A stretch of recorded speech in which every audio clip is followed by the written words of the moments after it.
that was kind of what I figured we would have to do. Okay. But. Welcome, everyone. Calling to order the regular board meeting of the Mercer Island School Board. Thank you all for being here. And I'm looking for a motion to establish the agenda. So moved. Is there a second? Second. All those in favor? Aye. Aye. Great. So we have our agenda, and first up after that is our recognition event. So we have two recognitions tonight. We have, first of all, two students who achieved perfect scores in AP macroeconomics. I have to look at it to even say it. So they have the same teachers. So if these seniors could come forward, let's have you come and stand at the podium here. Zach Gottsman and Alex Mueller.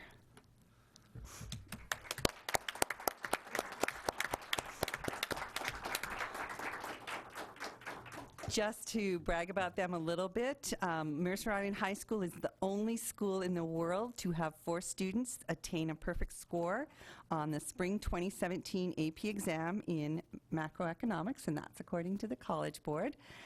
All 4 students had the same teacher, our own Kim Sheldrup, and 2 are seniors this year, Zach and Alex, and 2 graduated last year, Adam Tucker, who attends Yale University, and Brian Zhao, who attends Go Bears, UCLA. So we are very proud of them in this absolutely amazing accomplishment. And the College Board also reported that there are only 60 perfect scores in the 2017 AP macroeconomics exam out of over 142,000 students who took the test. Alex and Zach both have said that their teacher deserves recognition for helping all 4 students achieve such a high level of success on the AP test. Both have taken multiple AP courses and said Sheldrup's preparation and the practice test beforehand made all the difference. And their teacher is quoted, "Alex and Zach are both exceptional students, as were Adam and Brian, who graduated last year. I'm just so proud of all of them for this accomplishment. It's pretty amazing to have 4 perfect scores from one school." So congratulations, and perhaps each of you can tell the board just a little bit about maybe your future plans. Okay, is this working here? Yeah. Yeah, I guess I can go first. I'm taking another class with Miss Sheldrup this year. It's definitely a lot different. It's AP Calculus. I'm actually in the same class as Alex, but it's the same kind of system. And I can't speak for Alex, but I really, even though Miss Sheldrup's not here, I think she deserves to be commended because she just really, she's had a lot of experience. Both because she's not only an AP teacher, but she's also an AP grader, and she uses that as that experience to help her know exactly what to teach the students, and that's just a talent she has as a teacher. She really pays attention to what students have trouble with when she's scoring the AP exams, and she just like nails those things down to us in class. So we're able to make the most common errors for other students, the things that we're the most confident about, and we know we're going to get right on the test. So that's out of the way first. In terms of future plans, I'm currently undecided. I don't know. I'm hoping to graduate in June. That's definitely my next step, and then hopefully on to college from there, but undecided so far.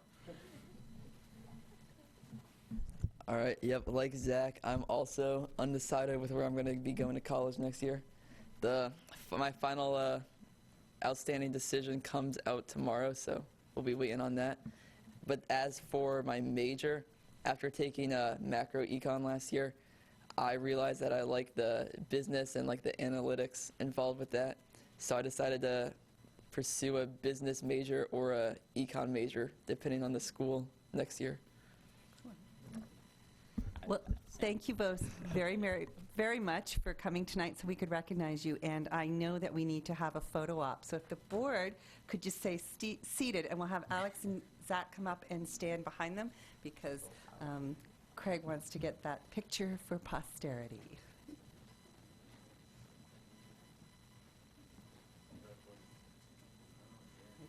There you go.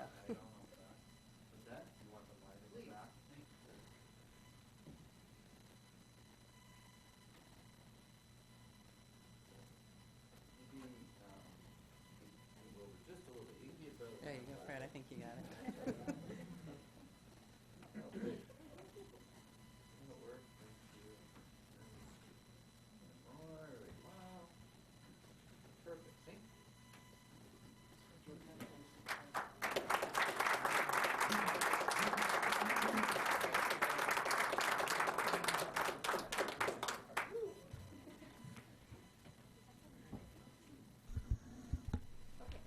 We have one more. So next up is our high school broadcasting class. And congratulations to the student staff of KMIH 88.9 The Bridge. And I know I did not say that as well as any of them will say it. They proudly represented Mercer Island High School at the 78th Annual Intercollegiate Broadcasting Conference and Awards in New York City. KMIH, a service of the Mercer Island School District, is operated by the students of Mercer Island High School under the supervision of instructor and previous Seattle Morning Drive air personality downtown, Joe Bryant. So Joe, if you want to come up to the mic, and I don't know if you want to introduce each of your students and their specific awards? You bet. I sure will. We won 13 awards in 13 different students, and the ones we have to represent today, and you guys can come up, I have my operations manager, Emily Rices. I have my program director, Emily Reyes. This gets a little confusing. I have my intro program director, Anthony Reyes. I have my spirit facilitator, Cole Hibbert. I have my news director, Luca Marcata, and Ryan Friedman won a national award for best sports report. So these are the guys we have. Some others are doing spring sports and stuff. And I'll let our program director, Emily, who won nation's best high school air personality out of every high schooler in the country, she can speak for us and anybody else who wants to say a brief word. But Emily's kind of our leader. Thank you, Joe. I was here last year, and I was nominated, and I didn't win. And I didn't prepare a speech. And my mom still roasts me to this day for it, so I actually wrote one. Thank you to the school and the school board for giving us a great platform to use our voice. Thank you to our teacher, Joe, for being a great teacher who gives us the freedom of expression and creativity. Thank you to my family and to my mom, who's always there to give support and comic relief on air. And I'll invite any of my students, not my students, anyone else to speak. I mean, come on, Cole, spirit facilitator. I don't have anything planned. I was just kind of put on the spot. But obvious thank you to Joe, and I'd also like to thank Sasuke Uchiha and Naruto Uzumaki for, just providing support and, just helping me get through radio. It's a great class. And I will quickly say we dropped the ball on bringing the golden microphones. They are in our studio if you want to go see them. And I particularly encourage you to come March 29th and come see them because we will be hosting the state radio conference and awards March 29th. From 12:30 to 2 p.m. will be the actual awards, and we will be defending our state title, hopefully. We are not only nationally recognized, but here in the state we do pretty well, too. And thank you guys for making it possible and giving us the resource. Congratulations.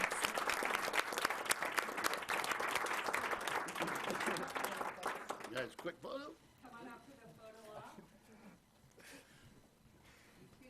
Okay.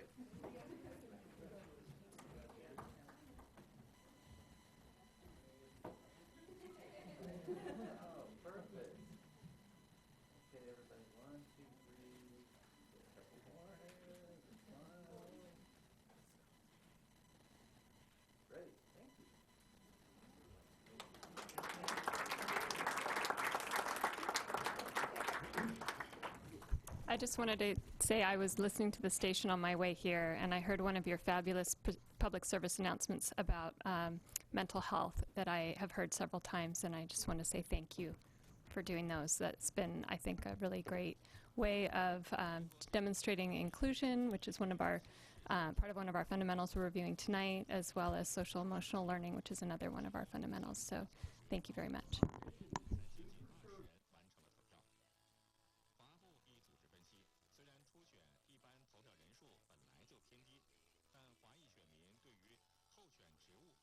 Okay, next up is our full governance process monitoring of Fundamental 7 on equity and inclusion and diversity. And so I'll invite our school teams up. Is there anything else you wanted to say to set this up, Donna? No, we have several staff members tonight, and they'll be going through all the different segments, elementary, middle school, and high school. All of our staff is not able to be here because we do have school events. Carol Best is at the Science Fair at West Mercer, and Vicki Puckett is stuck in Washington, D.C. in the storm. Her flight was supposed to get in yesterday, and now we don't anticipate her before tomorrow. She's stuck in that whole big storm. So I know Vicki is disappointed she didn't get to see her students get an award. But I will now turn it over to Fred and the team. Great. Thank you very much. Appreciate the opportunity to be here among all of our colleagues across the district who are here on behalf of their staff, or each of their staffs, and really this is where the work is carried out, is by this tremendous leadership team who's here to present tonight. So typical fashion for our fundamental, I'll start off with some of the quantitative highlights, and then more than happy to try to answer questions or field them, and then potentially get back to the board. And then I'll turn it over to the school teams, who will just share a couple of the vignettes, and then they'll certainly take questions as well. As a reminder, Fundamental 7 is our newest fundamental as a standalone, going back several years. Equity and diversity and access was really part of a different fundamental, and then a couple years ago you pulled it out as a board to make it its own. So this is our newest fundamental. We've reported out on it a couple of times, and we also then go back even further in a lot of the historical information. So starting off, just taking a look at the overall demographic of our district. Of note that I think is of interest when I look at the overall demographics is the gradual decline in the families who identify as white in our demographic, and then the increase in almost the same amount that's decreasing in white of the 2 or more races. So we have a number of families who are now identifying as 2 or more races in that federal category, and so that continues to change. Other ones have either slight increases or slight decreases, but they're fairly stable over the last several years. One of the graphs that we started showing last year, and we'll continue to do so in the future, is really comparing our kindergartners and our first graders, so our youngest students, to those who are exiting our school district or getting ready to in 11th and 12th grade. And so you can see that for families who identify as Hispanic or Latino, especially this school year, we have not double, but certainly quite a few more in our K-1 than our 11-12 cohorts. Asian families, or those who identify as Asian, larger numbers in kindergarten and first grade than 11th and 12th grade. And then certainly you see the same decrease with those who identify as white compared to 11th and 12th grade. In kindergarten and first, we have a difference there, and then the 2 or more races. So we certainly see that our incoming families represent different ethnicities and races than our outgoing families. If we look at our ELL parent survey, this is the second time we've given this as a school district, and as the person who helps to oversee the ELL program. A couple of meetings ago, I think I showed some of the increases in our population. It continues to expand at a very rapid rate. And so when we looked at our survey this year, we noted that we did have some decreases in those who are responding with the positive or mostly positive. Our neutrals did grow a little bit, so maybe we lost some of the families there, but we held a parent night last week where we went over this data and invited all of our ELL families to attend, and we had a decent turnout, and it gave us a chance to talk a little bit more about their experiences. And I think some of this is the growing pains of having such an increase in the number of families who don't speak English as their first language, with the lack of state funding that also comes with it. So we don't have the same touchstones that I think we used to have, where Kristen Kim, our ELO coordinator, she was testing every single new family coming in because she could in August, and so then she already knew the families. Well, now we have over 100 kids sometimes that we're testing in the first between kind of August 15th and October 15th, and so we're using more staff to do that, and so I think we've lost a little bit of that connectivity, and so we're already brainstorming ways that we can overcome that. But what didn't show up in the report, because we received the data after this came through, was just a couple of anecdotes around our ELL program that I wanted to share. We're using the ELPA 21, which is the English Language Proficiency exam for the 21st century, which is a new assessment for us, which was new last year, so this is our second year. But of our students who are taking this, or who took this, we had 43.2% of our students who transitioned from wherever they came in to being proficient in English on this assessment, which was the highest in the entire Puget Sound region for the number of percent proficient. We also, when we look at the number of students who are eligible after 5 years, so those who kind of get into ELL and get stuck there, we don't even register in the PSESD. The North Shore has 7.1% of their population, and we're not even showing up as an indicator. So good sign that our students aren't staying in the program for very long. They're exiting out. But one other one just to share with you that can be overlooked is the percent of ELL students who then go on to be identified for special education. That can be a very challenging process, because what is impacting the student? Is it the fact that they don't know English, or is it that they have a disability? And I think we have to be careful not to overinflate, but only 6.8% of our students who are ELL are also then identified in special education, which is the lowest in the region for that. So I think that is testament to these teams who are doing a tremendous job of making sure that we're addressing the right thing and not attaching labels to students inadvertently. A couple other things that I would just note on the quantitative data. The high cap gender distribution was a problem certainly several years ago, where we had far more males who were qualifying for the program or in it than females. And if you look at our total gender breakdown right now, we have 53.5% male students in the district and 46.5% female, and that's almost exactly what our current high cap distribution is. We still know we think we're qualifying far too many students into the program in general, but at least we're not doing it in a disproportionate way in terms of males and females, and that was something that was a big shift for us going back. Again, credit to these teams and their teachers for that. If we then kind of look through and look at a couple other indicators that you've asked us to look at, one is the distribution of race and ethnicities across our honors courses and our AP courses. That particular metric is done where we're trying to achieve a perfect 1 is a perfect proportionality. If you're under 1, then you have underrepresentation, and if you're over 1, you have overrepresentation, kind of like a correlation, if you will.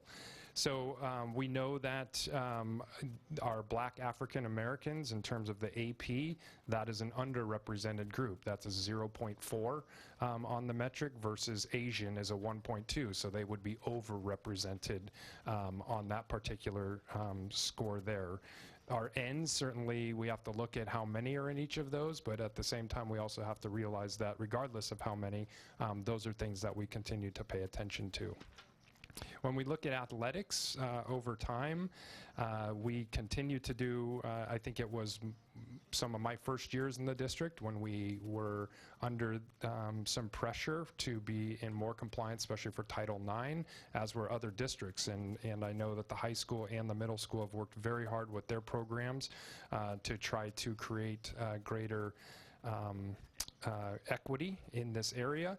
And so when you look at the total participation, at first glance you see that boys, and I'm looking at the high school just for a second, are at 61.2% of the participating athletes are boys and only 38.8% are girls. But when you factor in the drill and the cheer teams, which WIAA doesn't account for, similar in the same ways of our Sparkle cheer programs and our unified programs, but when you do calculate those in, again, we're almost perfectly distributed. I think it's 53.5% males and 46.5% female when you factor those in. So we are continuing to monitor that and I think make some headway in making sure that boys and girls have access, and it's equitable access to sports. So with that, I want to leave time for the main event here tonight, but any questions that you saw or had on the quantitative data? Anyone? So I believe we've gone from one elementary school to neighborhood schools for ELL in the last 2 years. Has that scale out also been responsible for some of the drop? I guess it might differ between schools. I think it probably has, in terms of, you know, being able to access the students and maybe get to them, or that cohesiveness of thinking that it's, you know, we're all in one school versus multiple schools. I did ask the families about that the other night, and those who never knew differently were surprised that we had even done that, and had expressed that, wow, we're glad we get to stay down at Lake Ridge, or I get to stay at Northwood rather than having to go to Island Park. So those who never knew anything differently, they were shocked that we had done that. So I think people are pleased that we have done that. It could be a contributing factor. Well, the other question would be, is I guess we've had an influx at the high school level of ELL students as well.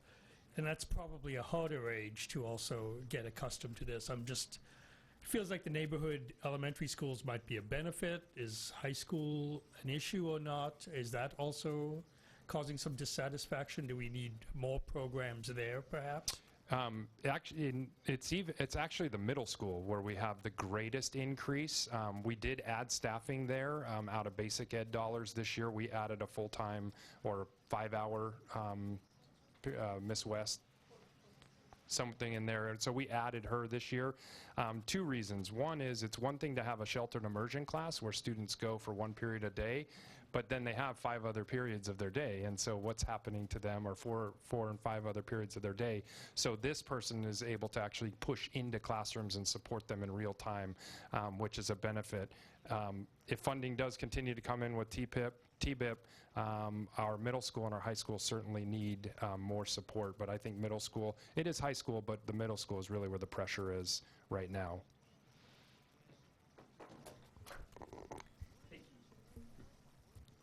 Any other questions? I had a question about the parent survey for ELL. Just curious what the response rate was for that. You sent it out to all the I think we had 54 parents who responded this year.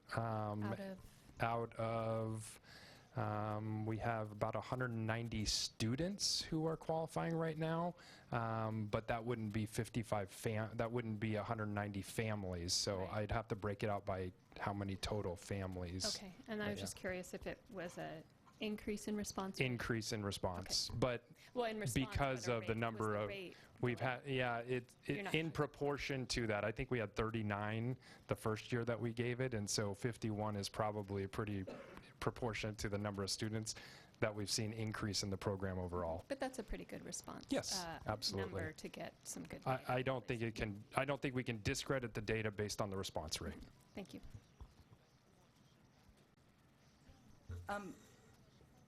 Regarding the participation in athletics and this pretty substantial drop this year, at least, or the wider spread.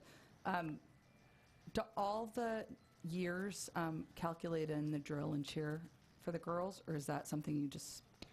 No, the number I gave you on that is just the number that we point out kind of year to year, because when you have students who choose to participate in, I think I'm answering this correctly, when you have students who choose to participate in drill or cheer, they can't, generally speaking, I think we've had some who have, but in general, that's their commitment, and so then they can't participate in a WIAA sport as well. So it always skews that data a little bit to say, are students then not participating in athletics?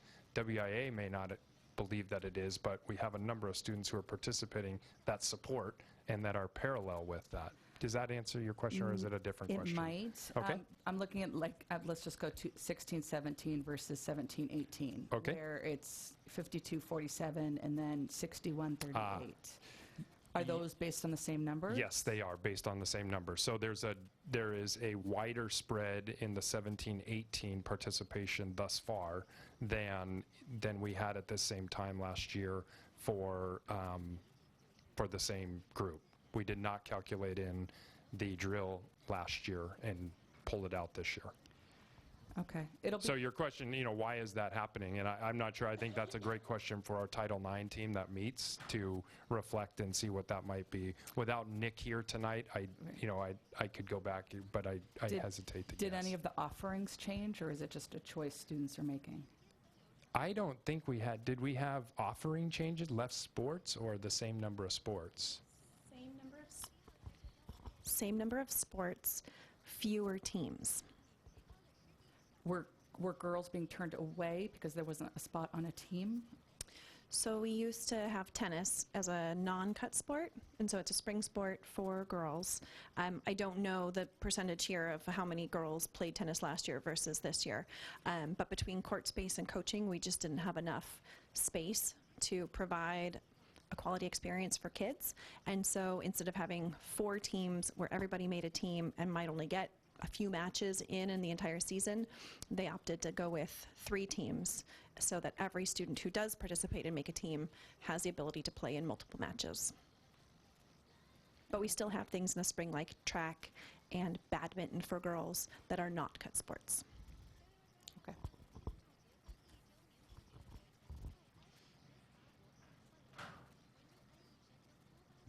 Thank you. Thank you. Go ahead. Just looking at the international field trips for Oh, sports. yes. I recall there was also a golf trip that our high school kids went to golf, and I'm not sure why that's not captured in here. Maybe it was the summer before we started recording it. It was the summer before they went to Scotland But I think, over there. given the proximity of that, for future reporting, it'd be nice if we could count that too, because we had this discussion multiple times at this at the board about counting that. Gotcha. Yeah. Okay, no further questions? Are you moving on to qualitative next? Sure. So I'll turn it over to school teams. We don't need to do it in any order of high school, middle school, elementary, or whatnot. Why don't just join in and present some of the great stories that you're doing in the schools. All right. So at the high school, we've continued with our diversity action team. They've been very active this year, and they've really honed and pursued professional development for our staff. Our staff was clamoring for an opportunity to engage in courageous conversations. More and more social issues are arising, whether it's about race and gender and identity, school violence. There's so many things that are on students' minds. And I'm done. That our staff just felt like they weren't equipped. Not all staff were equipped to have these conversations. And so our DAT has spent some time this year training everybody on how to have these courageous conversations, that it's okay to not reach resolution, and to be okay with discomfort. And it's been challenging for some of us, but others are jumping right in, and they're really comfortable having the conversations. We've practiced things like just sharing circles. It's part of our restorative practices, but what we've done in trying to open up the lines of communication are have students practice what it's like to engage and hear all voices in the room. And so our staff practices it at nearly every faculty meeting that we have, and then we use that in classrooms in every single department they're now employed. So those are exciting things. We recently, yesterday, we showed the hunting ground, also organized by our DAT, and we showed it to seniors. There was an opt-out option. I believe we had 5 students opt out of viewing it. In the last minute, so last week, we opted to shift gears. We were originally going to show it to all students, and we decided to change course, and we showed angst to our freshmen, sophomores, and juniors instead. And our teachers were willing and able to have some courageous conversations and lead students through discussions about sexual assaults on college campuses, and then also about anxiety and the stressors for teenagers. And so those things have been wonderful as far as the social emotional components that we've covered. There's some other cool things that are going on. We did start with Hello Week. It was put on by the Sandy Hook Promise. They've sent that out, and although it was targeted more towards elementary and middle age groups, our kids enjoyed it. And so we had our PLP teacher, Christy Kenyon, kind of took charge. She came and she presented to a variety of different student groups to get them to take on some of the ownership, and she encouraged staff to stand at their door all week long, which might not seem like a huge deal, but in between transition times and things like that, getting people out in the hallways and having a friendly face and just to help monitor the halls made a significant improvement and difference. And we then wore name badges with emojis and had everybody really working on trying to have that eye contact and walking down the hall, because it's so easy to get sucked in and look at your phone and your device and quickly check your IG posts and see how many likes you have, and really trying to engage and say hello. And then we did No One Eats Alone lunch on Friday, and so we set up special tables, and we had students who volunteered to sit there, and they went up and down the halls trying to make sure that nobody was just sitting on a side in a corner or eating alone, and tried to build that.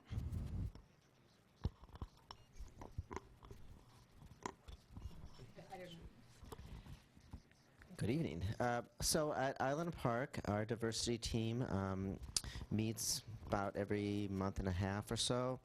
This year we are continuing to work on just how we're going to be an inclusive school and recognizing our wonderfully rich and diverse community. We had our annual Martin Luther King Jr. Assembly a month or so ago. We had a gospel singer come in, or actually a pastor from one of the local churches and a piano player.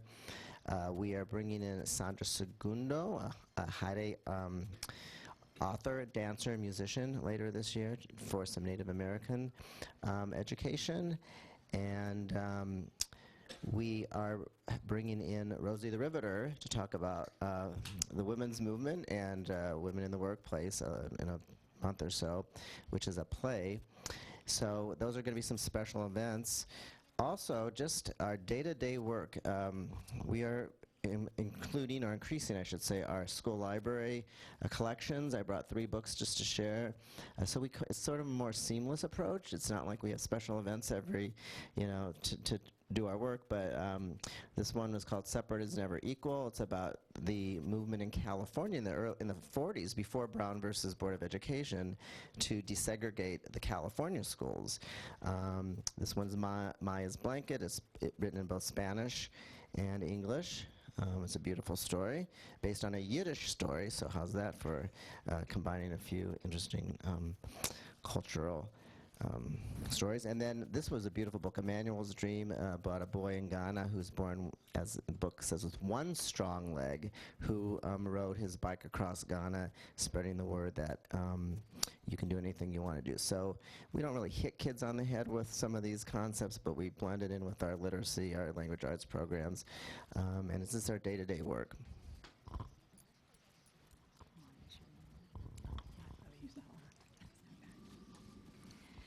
So we have, I'm here to highlight both West Mercer and Northwood in terms of the PBIS practice. So that's what we're looking at, is that inclusiveness piece for Theme 2. And we have really solid practices in place that we access on a daily basis. So we've got that common language throughout our buildings. We have student recognition on a monthly basis for students that are really demonstrating those positive behaviors that we're looking for. It allows common language among all people in the school buildings, and then common language displayed for parents and visitors that would be entering the building, so that I oftentimes make phone calls home to parents for a variety of reasons, and being able to have that common language that I use, that they are aware of, stated in a positive way, is just a way to include all students in our building, regardless of how or where they're coming to us from. And it is something that we work on continually. So we have videos, we have student-led presentations, so that the kids get that beginning of the year, this is who we are and this is what we're all about. And then we do it again at the mid-year level, just as a reminder. So the staff at Northwood and at West Mercer, the positive recognition at Northwood is the Soaring Owls, and at West Mercer is PAWS. And we are encouraging teachers and other staff to make sure to hand those out for students, recognizing them for those positive behaviors and to be role models for others.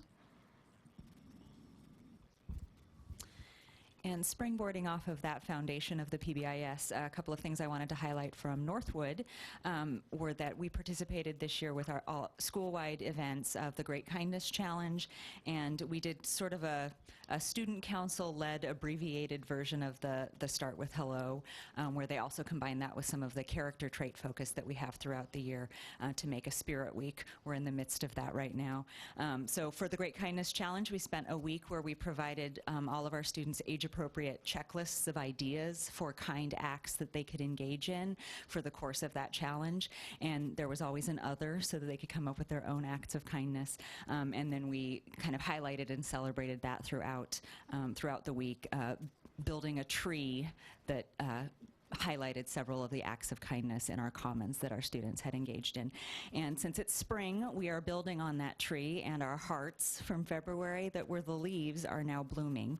And at the end of our Start with Hello week, the students have been connecting with different grade levels and making new friends. And in their cross grade level engagement, they talk to one another and make a new friend, and then they each wrote on a flower, "My new friend is," and something they learned about that friend. And then that will take over the tree in our commons to display how we've been making connections across our school building.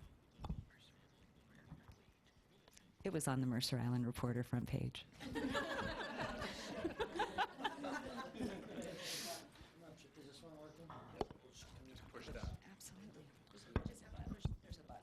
That's too much work. Good evening. Tara and I are going to talk tonight, and we're really going to focus tonight on, and I'm sure Mary Jo will add some poignant thoughts.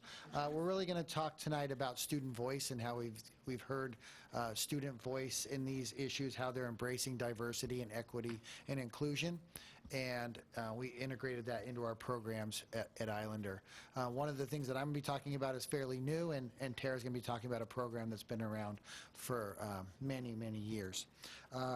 2 years ago, we had a group of students and a teacher who really, as we started our diversity work at school, really dove in and decided that they wanted to develop an elective course that dealt with issues of inclusion, diversity, equity. So we developed a social justice course, which talks about those things. It was a trimester elective.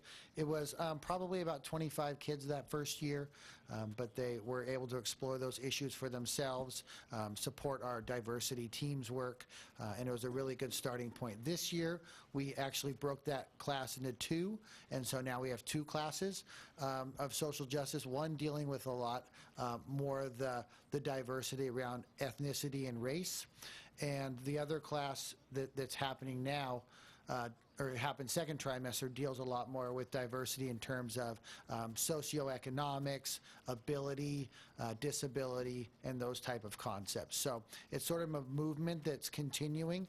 We're right in our registration process now, so we're hoping that program continues to grow.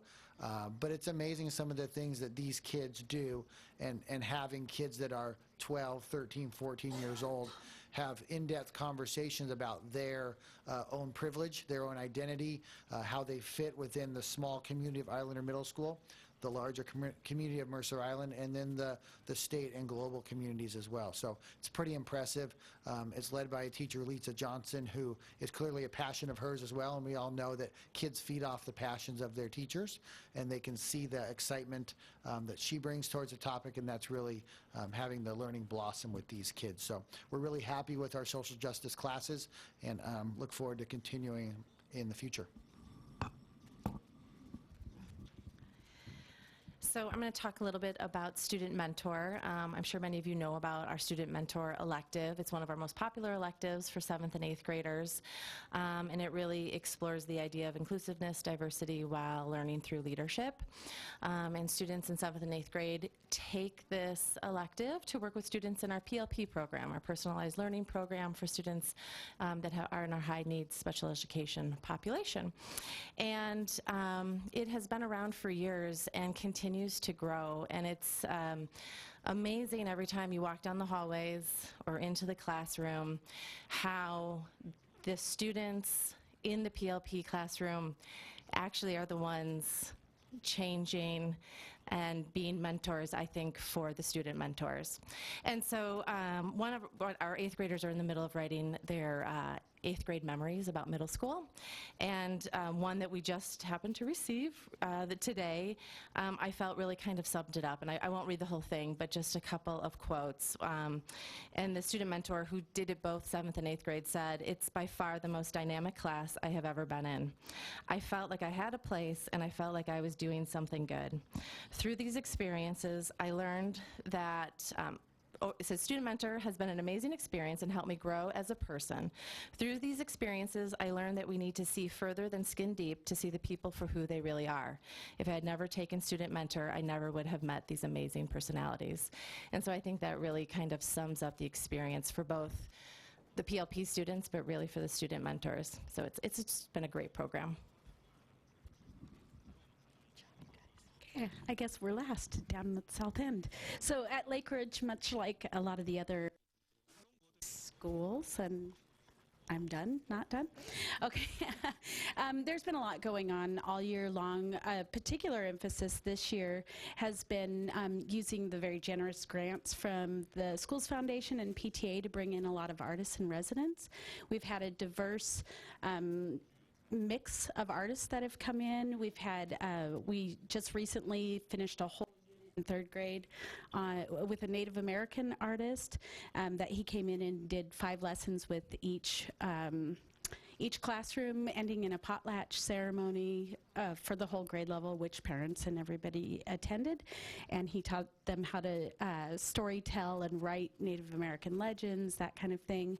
We had an African artist that came in and taught music and dance to our kindergarten classrooms. We just had Bollywood dance instruction culminating in a performance for parents recently for, I think it was 3rd and 4th grade, multiple grade levels actually, in PE. So you would have, if you were wandering our hallways on one of those days, you would have been dancing through our hallways, as was everybody. That was pretty fun. We had a new author visit. We have quite a few author visits going on all year long, but we had a new one this year brought in by one of our new teachers, Mrs. Myers in 5th grade. It was, his name was David Greenberg. His father was Martin Luther King's attorney, and he gave a very impactful talk to all of our 5th grade students that got a lot of positive feedback, both from the students and from the parents, and there's been very deep, rigorous conversations going around civil rights and that kind of thing following that.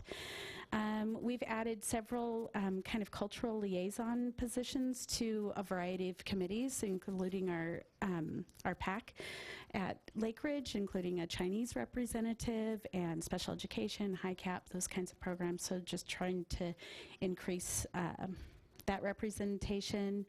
We've started several student councils as well. They're I have several principals advisory councils now that are going on just to include a diverse and inclusive student voice into the daily operations of our schools. So that's the highlights. Thank you. Questions? Or comments?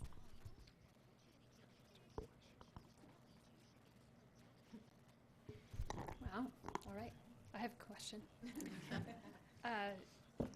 I noticed in the write-up about the race talks with Mr. Radau. I was wondering if you could elaborate a little more on that, and maybe even, it said something about lunch on Wednesdays and Monday after school. Yep. Is that every week, or is that specific dates? So there are specific dates. He came in as a master teacher. He's retiring this year, and he wanted to take on a project, and he's a member of our DAT team, and he wanted to model what it's like to engage in these conversations. So he was one of the instrumental people in those courageous conversations and the trainings for professional development. And he said, look, we're not moving quickly enough. I want to be able to really provide opportunities for staff and for students to talk about topics that we think we can't bring to the table. And so he put together a specific list of dates and topics, and I think I listed in here what those topics were, and he provides it for both students and staff. And so he does it during lunch times so that students can participate. They bring their lunch in and engages. Staff are invited at that time as well, and then he also does an after-school option, again, for students and staff. And so that's every week, or the dates are published? The dates are published. Okay. I'm trying to think if they're on our website. They're all over our hallways. Okay. And they got pushed out to Schoology. I'd love to attend at least one of them. So I can send you a flyer via email. Great. Okay. Please do that. Yeah, I would love to check it out. It sounds really wonderful. And I also think that's great. The other movies that you talked about showing, The Mask You Live In, and what was the other one? Gender Revolution. I knew it was to do with gender, yeah. So we tried to bite off way more than we could chew earlier this year. We wanted to hit The Hunting Ground, we wanted to hit Angst, we wanted to hit The Mask I Live In, and we wanted to hit Gender Revolution, really trying to get a number of different issues facing our students.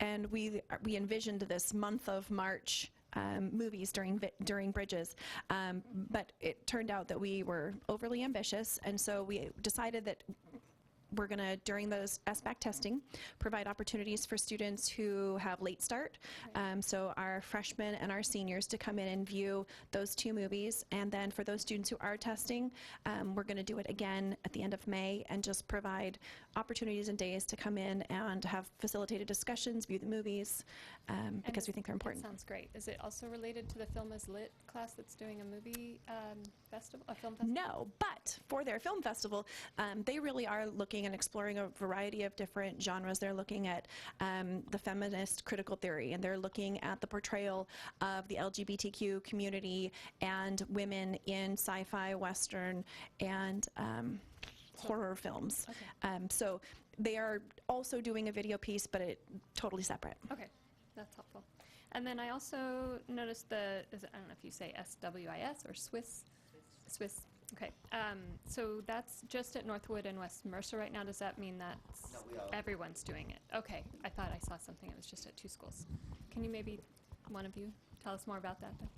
Yeah, I think we might have just written it in as two schools because that's who was doing the typing. So yes, we all four of our schools have Swiss. I can't remember what it stands for. School-wide something, but information system. So what we do is we use that much as we track our PBIS systems, and we track the positive feedback that we're giving to kids. It's kind of the other side of the coin for kids who make mistakes. And so we're tracking the battery going. Is it there again? Okay. So we're tracking misbehaviors, and then we look at it. I can speak for Northwood, but we look at it at our principals cabinet meetings periodically to look at the data and kind of see where we're going and notice trends of when things happen. And I think we see some of that data. I was just curious why it was only at 2. Yeah. Okay, that's great. I didn't have any other questions, but thank you all. This was a really fabulous. Oh, was there another question over here? Great. So I just want to say thank you very much again for doing this. I know it's a tough subject. I appreciate all the hard work that goes into these courageous discussions. Also, I did notice that in the charter we talk about, we're concerned about diversity in all its forms, and we sometimes talk about racial issues. But it sounds like we're spending a great deal of time on these racial issues. I love the middle school and the 2 social justice courses that really speak very well about how we've balanced diversity onto the topics that are very important to our students and the nation at large. So I think that's a great example of that balance. I also love the curriculum updates and the books that have been updated. It would, I think we get criticized about that, but it has been a great going. It's really some great books in the list that students are being exposed to. And I'm very happy we're doing it in a gradual way and making it easier for kids to learn and approach this and not lose some of the previous work that has been done too. So I think that's a fine balance we're trying to walk there, and I get that's difficult to do. So thank you very much for all that work. A couple of questions maybe to think about. I don't know where we're putting in our disciplinary action statistics. We don't seem to have any here, and to think about how that impacts race issues, and also the bullying statistics.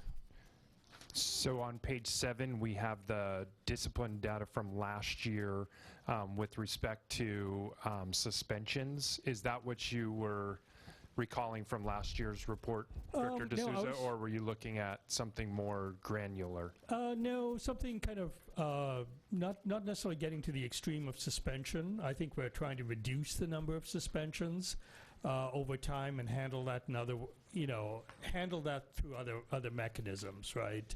Social justice mechanisms and all that type of thing. Do we track how many complaints there have been in that sense, and is that something that we should be looking at as a board? So it's a tough one, because in one sense, if you track it, is more complaints better, or is more complaints because we're more open to listening and more open to getting feedback? And I think so that's a challenge. So HIB complaints, is that what you're, like harassment, that might be the intimidation, list, bullying yes, complaints? and in specific to racial or discrimination or hate speech or that type of thing.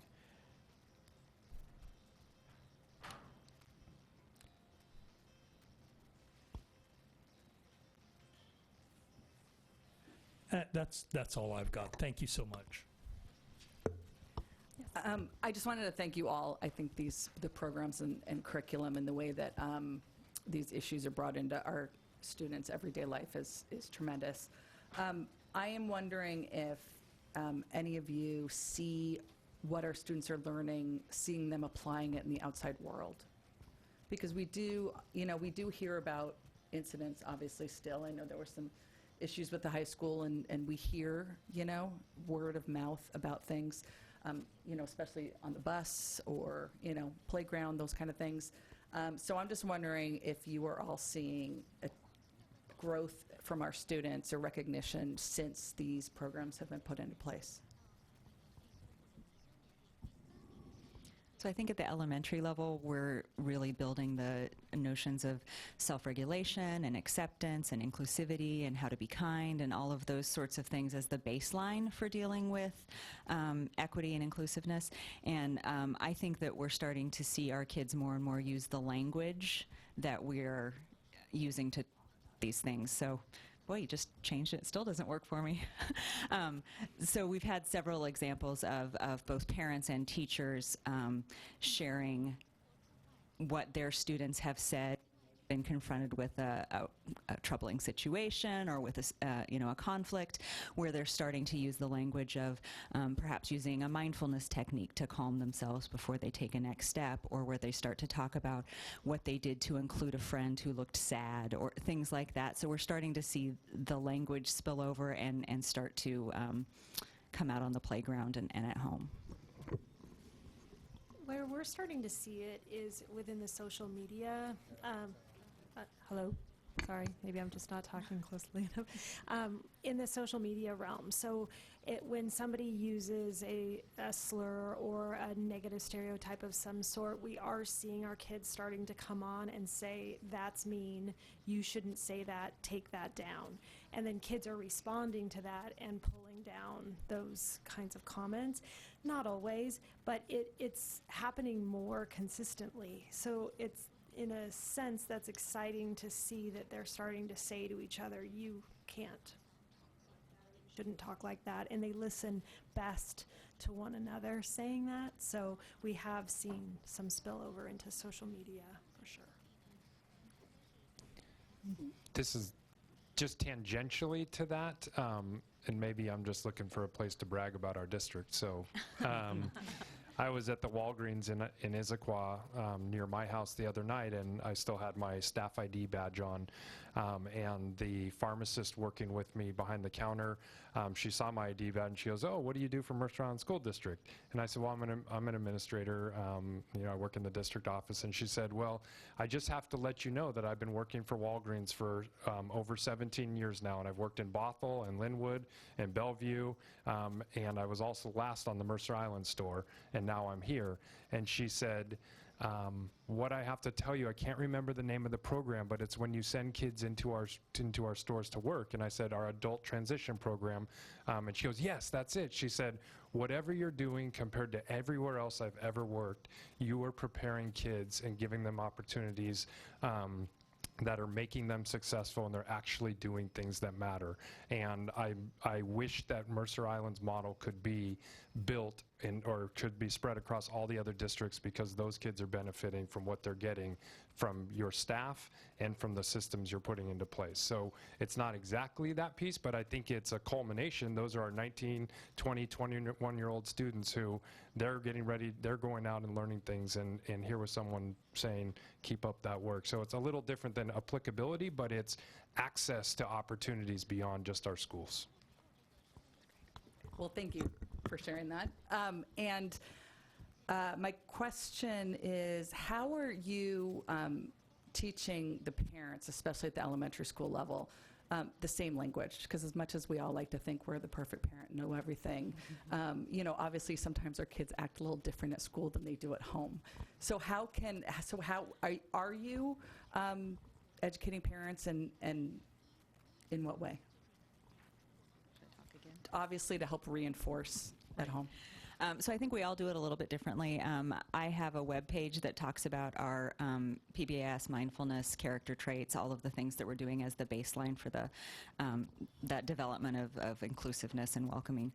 We also have included that in some of our principals coffee and pack meetings, where we've engaged parents in some of the same activities that we do with kids, like sample lessons or abbreviated lessons, and then it's part of periodically part of some of the language in the newsletters that I send out. I didn't want Amy to do all the talking tonight, so. No, it's sort of, again, tangential what you asked, Dr. Laurie, but a couple Wednesdays ago, during an evening, I hosted a family forum with parents. While the subject was how to raise resilient children, I mean, we talked about a lot of things, and that would be a great topic for a future forum. Also, our Youth and Family Service counselor has a wonderful website where she shares lots of these kinds of discussions and techniques, but I found that to be a very successful evening, and so you've just presented me with a great new topic, perhaps, to talk about some things. And we also, at Lake Ridge, we sent home a little link to how to talk to your kids at different levels, at preschool and first and second grade, about bias and all kinds of biases. We've also been working on how to, when we have like harassment, intimidation, and bullying types of events that are really just kids describing what they see. It's a teachable moment, but how to connect the parents. So, we have the kids apologize to one another, but then we are working out ways to so that the parents can get together and talk about it and make it a teachable moment for their families as well, because a lot of parents do reach out and say, can you give me some talking points? I don't really know how to talk about this with my second grader. without it becoming, over punishing a kid for just something that comes flying out of their mouth that they don't understand the force behind what they've said. So we've done some of that down at Lake Ridge as well. And just our core program, our social emotional program, Second Step. So when they give a lesson, then there's also a home connection piece, and they send that home in the backpack, and it has some talking points and some activities that they can do. And so I think that we're always looking for ways to improve that homeschool connection. And we're getting ready to do some videos around our PBIS in the lunchroom, and we'll probably put that up on the website and just have parents aware of what our expectations are and that language that we're using at home. So yeah, tonight's been great. I have some notes written of things that we can do to improve, so thank you. I was just going to mention one more thing, and I think the counselors do this in all of the elementaries, but they guide and conduct disclosure talks with families of students with special abilities or special needs on bringing in the parents to talk to the other kids in the class and any other parents that have questions and that kind of thing about some of our students. And I think they do a marvelous job at just guiding not just the parents of the particular students, but any other parents that want to know how can their kids wrap around kids with needs in our schools and talk to them, not about them, kind of thing. So. Just one other piece. Last week I had the opportunity to go over and talk to MIPA, the Mercer Island Preschool Association, all their directors and some of their families, and they asked me to come present on two things. So I went with Hannah Bolivar, who's one of our special education TOSAs. First, they wanted to learn more about how special education works in our school district and how would students be included in our schools, or what's our preschool offer versus what they can offer. And then the other topic was they wanted to talk about, what are we doing around the work with race and equity, and how do you talk to young children about race and ethnicity and identity and culture. And so I reached out to Dr. Caprice Hollins, who's done some work with all of our schools, and she gave me permission to use some of her resources. So it gave us a chance to just engage with them and give them some ideas about what we're doing in our schools, and some ideas for them from that birth to 3 and then birth to 5 category as well. Thank you very much. Okay, I think you had one more. I just want to remind everyone in the audience we will be doing public input as soon as we wrap this up. Thank you. So thank you for all this information, and for anyone who hasn't gone into the board docs to look at all of the qualitative data that's in there. I mean, this was huge. It was a huge read, but it was good to read about all the wonderful work that's happening in our district. So thank you for that. I really appreciate it. I loved hearing about the cultural liaisons, and I would love to hear more about how that's going and how that program is developing. That's really exciting for me to hear that work is happening. I did have a specific question, so I'm going to bounce back to, it's page 8, at the top of page 8, and it refers to the EES survey data, which is the Educational Effectiveness Annual Survey. And so this is going back to 2016, 2017. So we had the number of staff who agreed that they were provided training to meet the needs of diverse student population in their schools, and it was about 59%, which the numbers are increasing, but I know that, well, you hear stories of staff members or educators who are hit with a situation where either it's a racial slur that pops up on the playground or in the classroom or something like that, and you hear stories of them not feeling necessarily prepared for that, or that they've got the right framing for it. I'm trying to be delicate in how I talk about it. So I know that you've been doing a lot of additional professional development around that, and we've really been focused on this.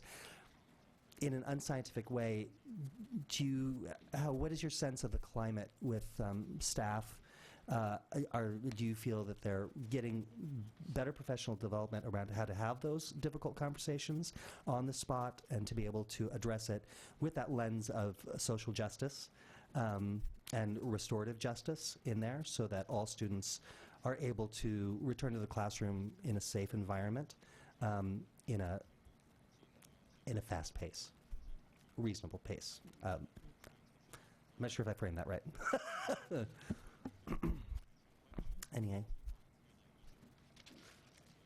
Anyone want to jump in there?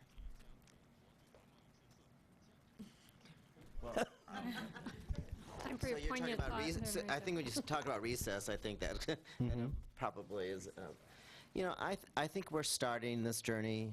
I think that these are infrequent, thank goodness, kind of things that happen. So they do surprise people when they happen. And I'm excited that we're continuing this work. We're not finished with this work. We're going to be doing this forever, which is okay, because it looks different, morphs different, and what things are said and what happens at schools. But I do think that it's exciting work, and that we are having these. When we had our training with Dr. Hans, we have Ben Abali still coming in this year.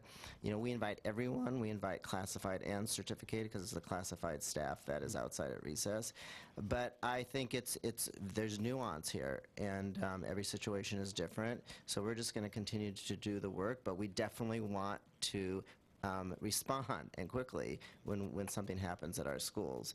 So we're in this together, whether we do small moments in staff meetings to continue to talk about these kinds of things or have other opportunities for PD, we will continue to do that. It's a top priority. I think too, and I know I touched on this a little bit, we had to work with our staff, and they really wanted some concrete things. If a student says X, I say Y, and they wanted sentence strands for every potential encounter they could have. And we spent almost an entire PD opportunity talking about how we don't have all the answers. You don't know what's going to come out, and there is no way of knowing exactly what the right thing to say is. But by telling students that you don't have all the right answers, and you're probably going to say the wrong thing at some point, really help them to understand there's going to be discomfort. And I think just saying that out loud, to say there isn't a right answer, and you're not going to get in trouble by trying to address it the right way. We might be able to reflect and talk about a way we could do it differently the next time, but just giving that permission that we don't have all the answers, and we couldn't put them together in a document for you even if we wanted to. The only thing I would add to it, I think we as a group have also, if you talk about that sentence strand, provided training to meet the needs of a diverse population. I think we as a group have also learned a lot over the last couple years in doing this work. I think a lot of times when issues like this happen in the past, the preferred method for many administrators was to fix behaviors but via consequence, via some sort of punishment. Well, we've really changed our mindset. A lot of us were at Northwood several months ago when a gentleman, I think his name was Jason, came and presented about how to speak to your kids about race. And he was talking about how punishment isn't the way to change behaviors. And I think we've done a lot of that. I know some of us have dealt with some restorative justice concepts and putting kids together and having them talk and learn about situations. So I think you've seen a lot of growth of this body too in how we deal with these situations. So you do look at 4 or 5 years ago, we were down to 32%, and now we're up almost to 60. So I think the whole system has seen a lot of growth in that area. Well, and I also just want to say that I think our teachers are super open to learning. They want the PD. They want to be what our kids need, and that to me is so amazing. They have the heart for our kids and want to be what they need. And through our diversity work this year, there's an opportunity for training for a training called the Democratic Classroom, and the concept behind that is how do you involve kids as your partner in education instead of them kind of being what education is, you're doing it to them. They are part of that process. And we opened that up to our staff, and we have over 13 staff members who are like, sign me up for a week-long training in the summer because I'm really interested in how I can add more value and have kids feel more authentically a part of the classroom. So I think that just shows how our teachers are shifting and changing and wanting to be what our kids need. Thank you. I think we're seeing a lot of growth, and I think we're all recognizing, too, we have a little ways to go, too. So thank you for bringing those up. We should probably wrap this up. Is there one more comment? So no questions. Just want to echo, I think, what you've heard here before. Just thank you for embracing this work. This is a pretty new fundamental, and I think it's challenging conversations. So thank you for that. Thank you to your teachers. And thanks to the kids for doing it, too, and all the hard work they're doing. Yes, thank you. Thank you for coming out tonight. Okay, if you are here for public input. Oh, sorry. Thank you. Let's forget that part. All right, I'm looking for a motion about Fundamental 7. I move we find the superintendent in compliance with Fundamental 7. I second. All those in favor? Aye. Aye. All right, we passed that 5-0. Thank you for the reminder.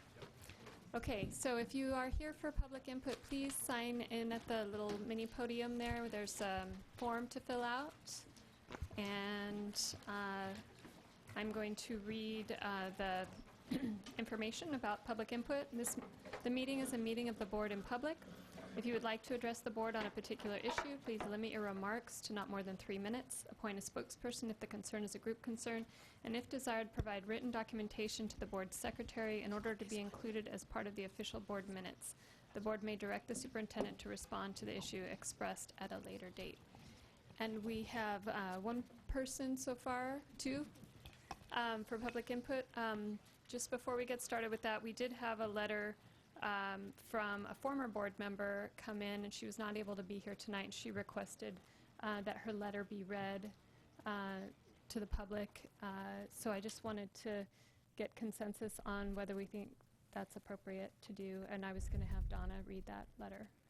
So I was thinking about this. We as a board appreciate public input. I think public input is good. This letter was sent to all board members. It was a very positive. Director Adair Dingle was previously on the board and has spoken on the board before, and we would listen to her on the board. So you can see that letter is in the best of light, well intended. Very happy to have it read. I don't see any problems with that. However, my concern as a board is setting a precedent here where usually what happens is a person sends email to the board and can have it included as part of the board minutes. They can come in and present at the podium, in which case it's at the recording, and they can provide written material to the secretary for inclusion in the minutes. They could also have a third party come in and read their letter for them at the podium. My concern here is the superintendent reading someone else's words. I think puts the superintendent and/or the board in a poor position depending on what's being read. This isn't really a newspaper or a free platform here. I don't want us to be the Alexa service that reads your email or the Donna service that reads your email, that anything that is sent to the board is now going to be read.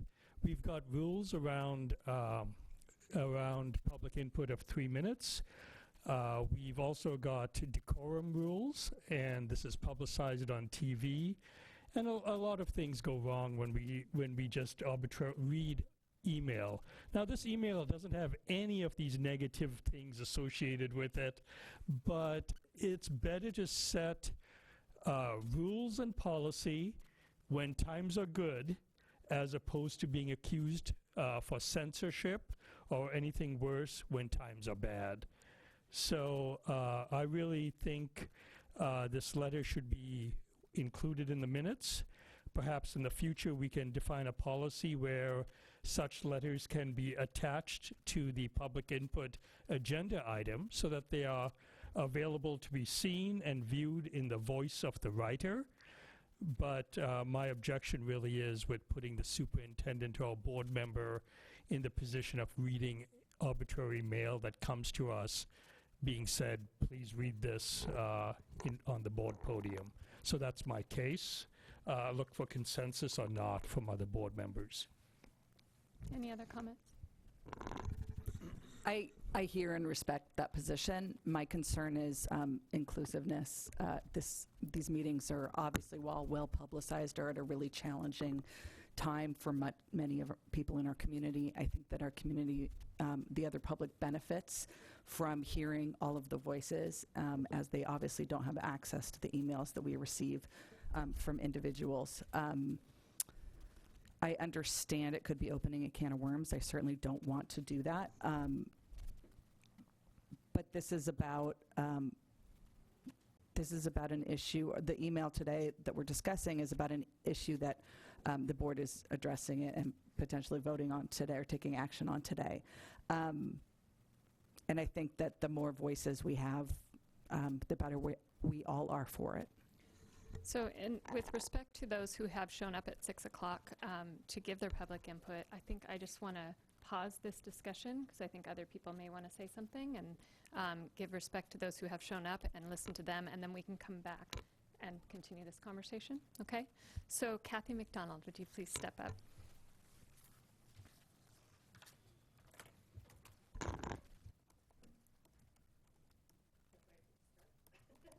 They'll start it when you start. Go ahead.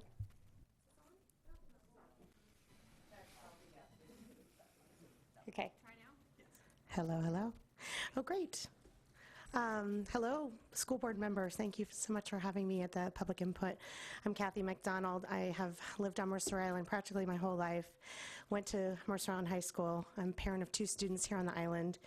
I was Lake Ridge PTA president a few years ago, and I've been actively involved in many activities on the island, including several levies in 2014 and most recently in 2018, the M&O replacement levy.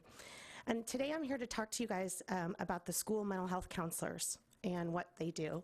And this is from personal experience. Not only is our community funded mental health counselors a best practice to promote the health, emotional, and interpersonal development, as well as prevention of substance abuse, suicide, and school and community gun violence, but counselors are also great, and they're personable, engaged, and highly valued in our community. My older son, who is in 8th grade, has really struggled the last 3 years, and were it not for Julie Mattson at Lake Ridge and now Harry Brown at the middle school, I really think he would have struggled to continue on being at Mercer Island. And I am just so grateful for what they have been able to do for my family and for my other daughter, and as she copes with our son's illness.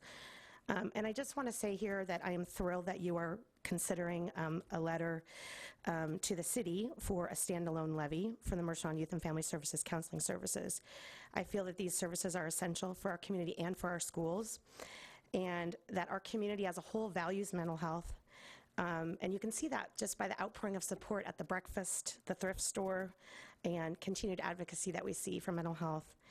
And in my view, and I think in the view of a lot of parents on the island, mental health should be considered a priority the same way police and fire services are viewed. I mean, it's essential really to the safety of our town and of our citizens. And such funding for mental health counselors should not continue to be like a ping pong in the political debate. We should have dedicated and sustainable funds for these folks. And so it's my belief that a city-sponsored, targeted, standalone levy for Mercer Island Youth and Family Services Counseling Services, including the school mental health counselors, as well as the other counselors that they have for geriatric and family counseling, I think that would be welcomed among our community, both parents and the community at large, and I urge you to vote in favor of sending that letter. Thank you so much. Thank you very much, Kathy. Next, we have Robin Lee. Hi, I just wanted to speak a little bit to the issue of Fundamental 7 that we just heard about. So I'm a community member. I have a child at West Mercer, and I'm part of a community group called 1MI, which is a group for families of color that's been around for a little over a year at this point. One of the things that concerned me when I was hearing people, the teams present, was I didn't feel like I was hearing about the experiences of students of color. I felt like I was hearing a lot about how students are being exposed to different diversity, but I didn't hear about the impact of what it was like for students of color. And one of the reasons I thought about this is because 1MI, which is not a huge organization, I think we probably have about 30 or 40 families at this point. 3 of them have left in the last 18 months because they felt like the racial incidents their children were experiencing in our schools were so disruptive and not handled that they felt like they couldn't raise their children safely in this community. One of them has moved to Bellevue and has said it's been actually much better there. So I wonder what we could maybe learn from the district in terms of how they're handling issues of race and diversity. And it also makes me wonder in terms of how many incidents are happening that are going undocumented, because one of the principals here today said these incidents are very rare. If I actually talk to families of color, particularly African-American families, you know, one family, she's got 3 kids, she's had 5 incidents in the last 6 months. So that doesn't seem rare to me, and it seems like maybe these are not getting caught. And so I was wondering if the Swiss system is used to document racial incidents, and if teachers are compelled to report within Swiss if there's a racial slur or racial harassment.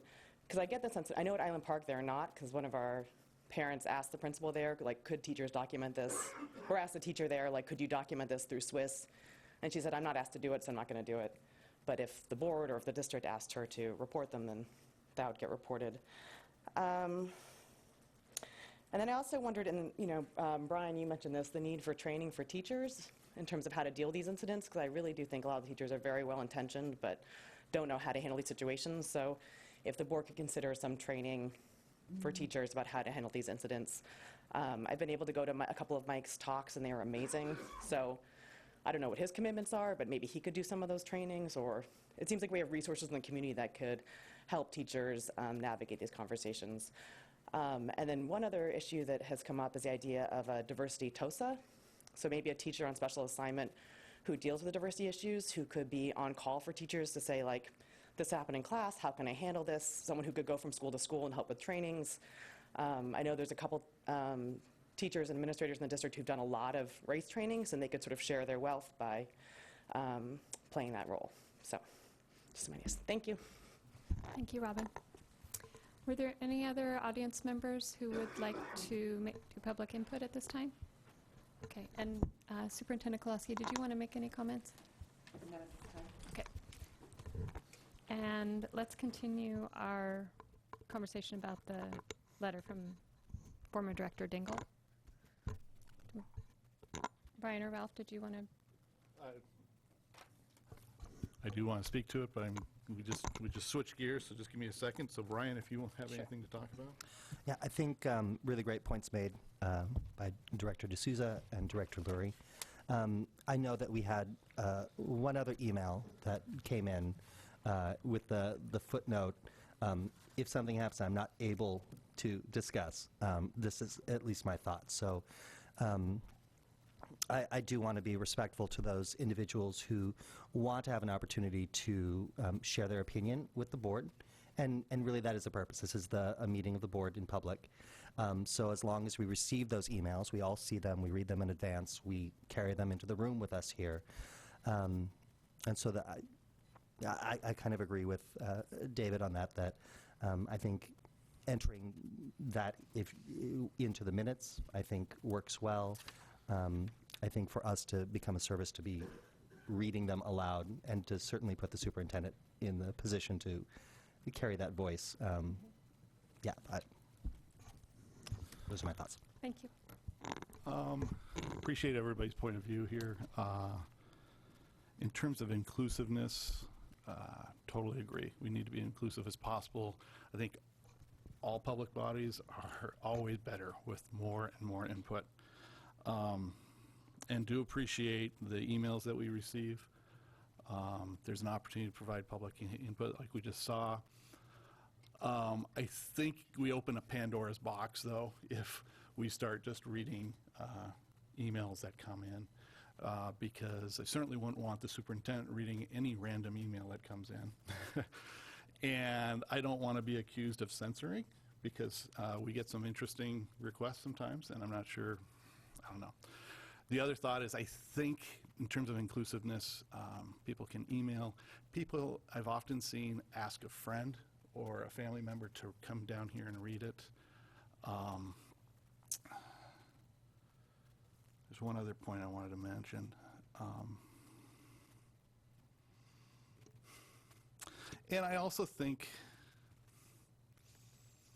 the delivery and the tone is different when people own it and people speak to it.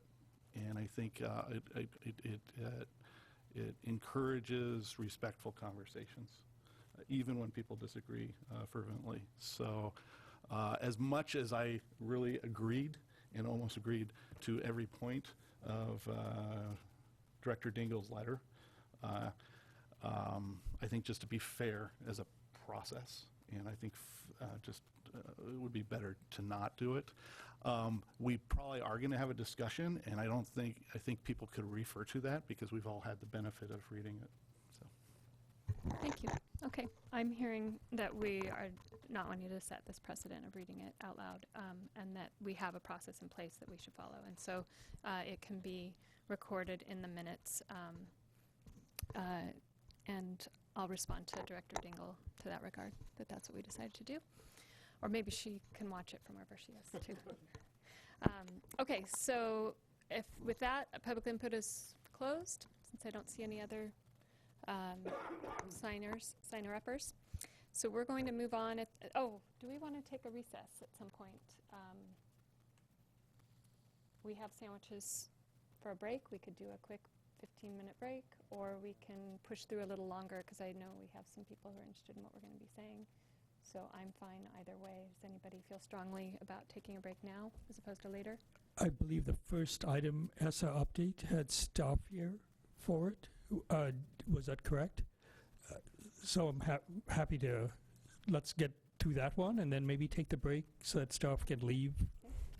How do other people feel about that? No? Brian's not okay? Well, Okay. Fred doesn't get to leave anyways, but but maybe Jamie. Okay. She has All right. young ones at home. Thank you. So we now have partial governance process monitoring, and item A. Yes?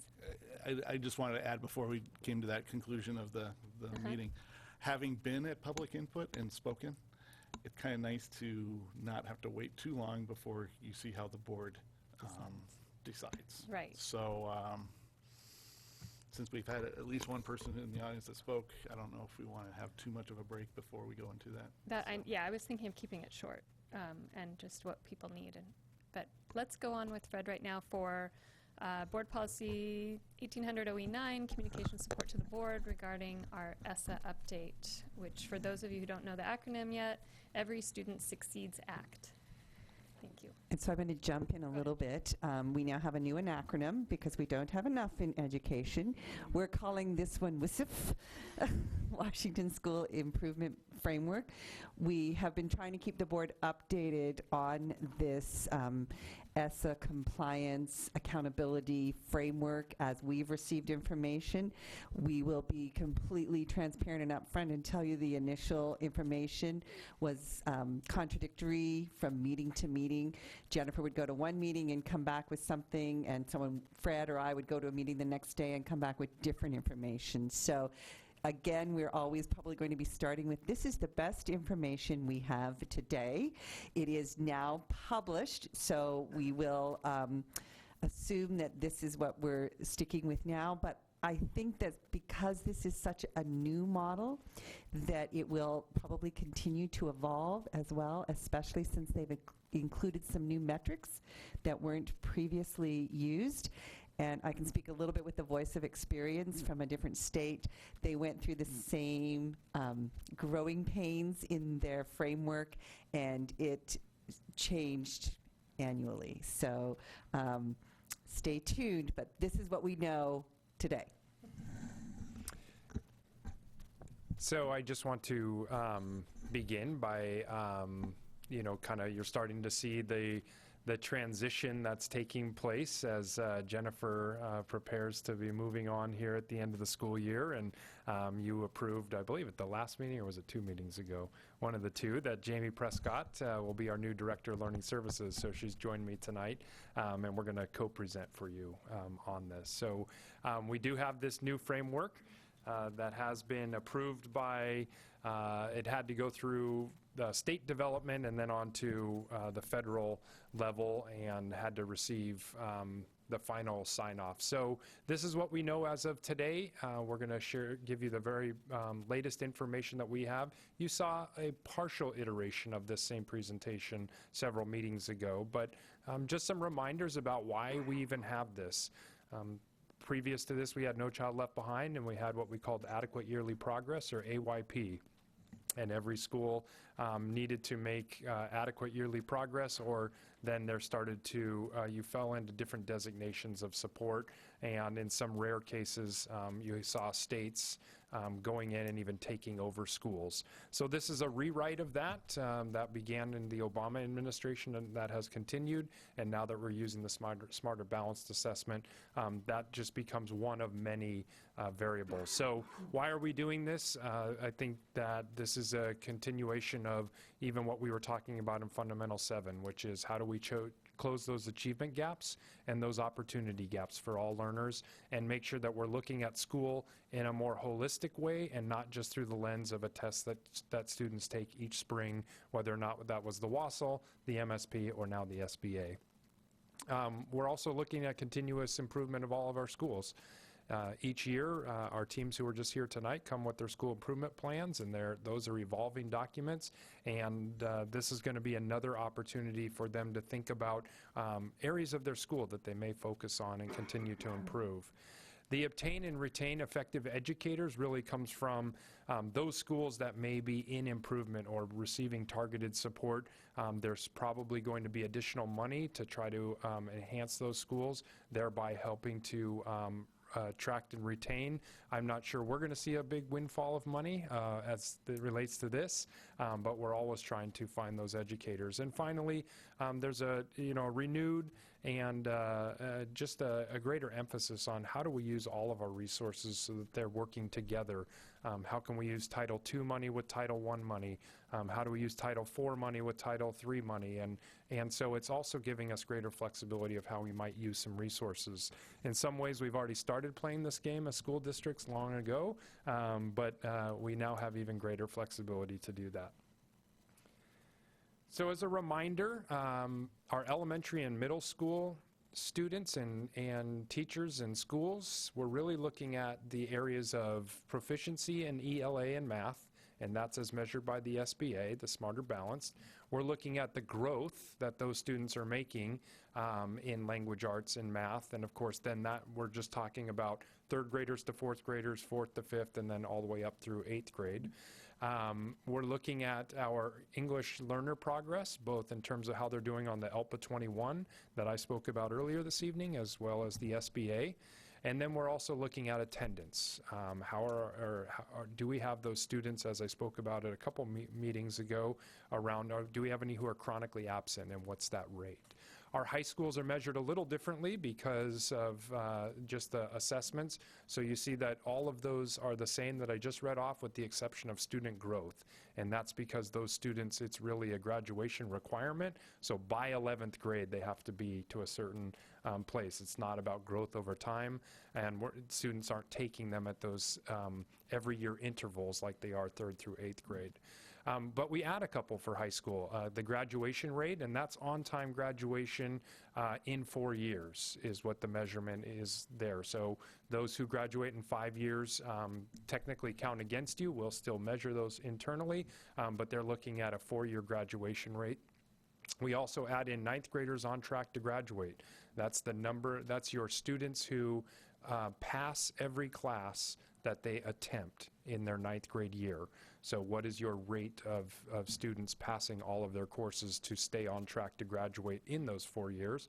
And then finally, those students who are receiving dual credit. So are they getting credit for college and beyond as well as high school? So we're looking at all of those factors when it comes to our high schoolers. Now, the last piece, before I turn it over to Jamie, is just not all of those measures are created equally. So in elementary school, as we look at this, the growth that the students are making in ELA and math makes up the bulk of what of the weighting of what's most important when we're looking at these scores. And then our EL progress and our attendance in elementary are not as weighted. They're not weighted heavily in terms of our total scores. And then the proficiency score is kind of the last, is in between. That's significant because under adequate yearly progress, it was more about just proficiency over time, and that was really the lone indicator, versus now we're looking at other indicators. And then high school, it's graduation, not growth. Having students graduate on time. Proficiency is still important, but you can see that those other quality school indicators around attendance and those 9th grade scores, those start to become very important. ELL progress making up a rather small percentage. So that's kind of how they've weighted it to help us to understand that there are things that they've emphasized more, but growth being one of those is going to be something will be new for us. We always have students, and our scores have always been near the top or at the top across the state, but it's not just about being there, it's about, are those students making a year's worth of growth over time? And that's why your school improvement plans that you've seen from the elementary schools has really begun to emphasize that. Jamie.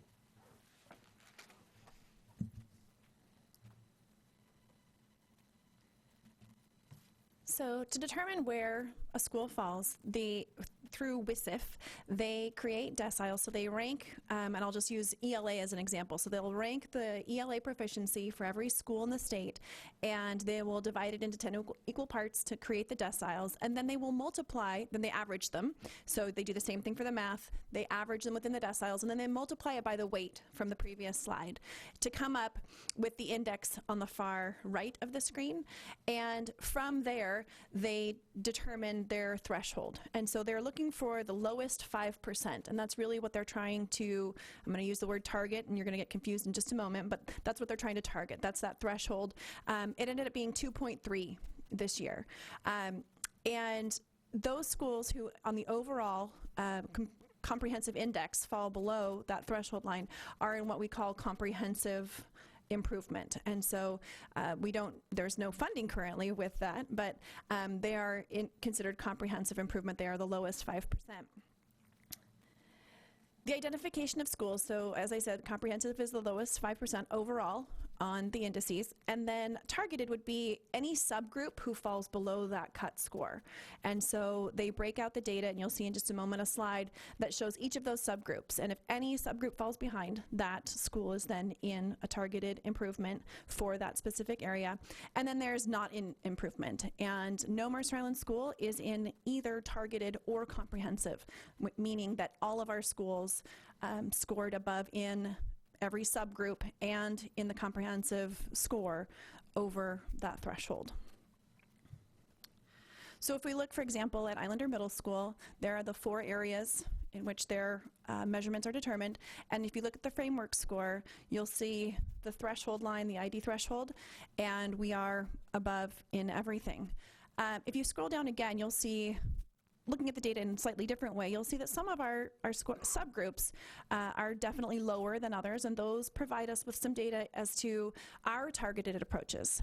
We're not, again, dictated by the state, but those are going to be areas that we're going to want to spend a little extra time, and that's going to influence our SIP plans as we go into next year. And every school then has access to this information, and that will help drive what it is we do moving forward. Oh, sure. So some of those boxes you will see they're white. They've got nothing in them. And these scores are determined based on a 3-year cohort. And for some of the white boxes you'll see don't apply. So for Island Park Elementary, 9th grade on track rate, those boxes are going to be blank. But for groups that don't have an N of 20 over a 3-year period, we don't count that because it's easily identifiable to get to the student level versus looking at the group as a whole.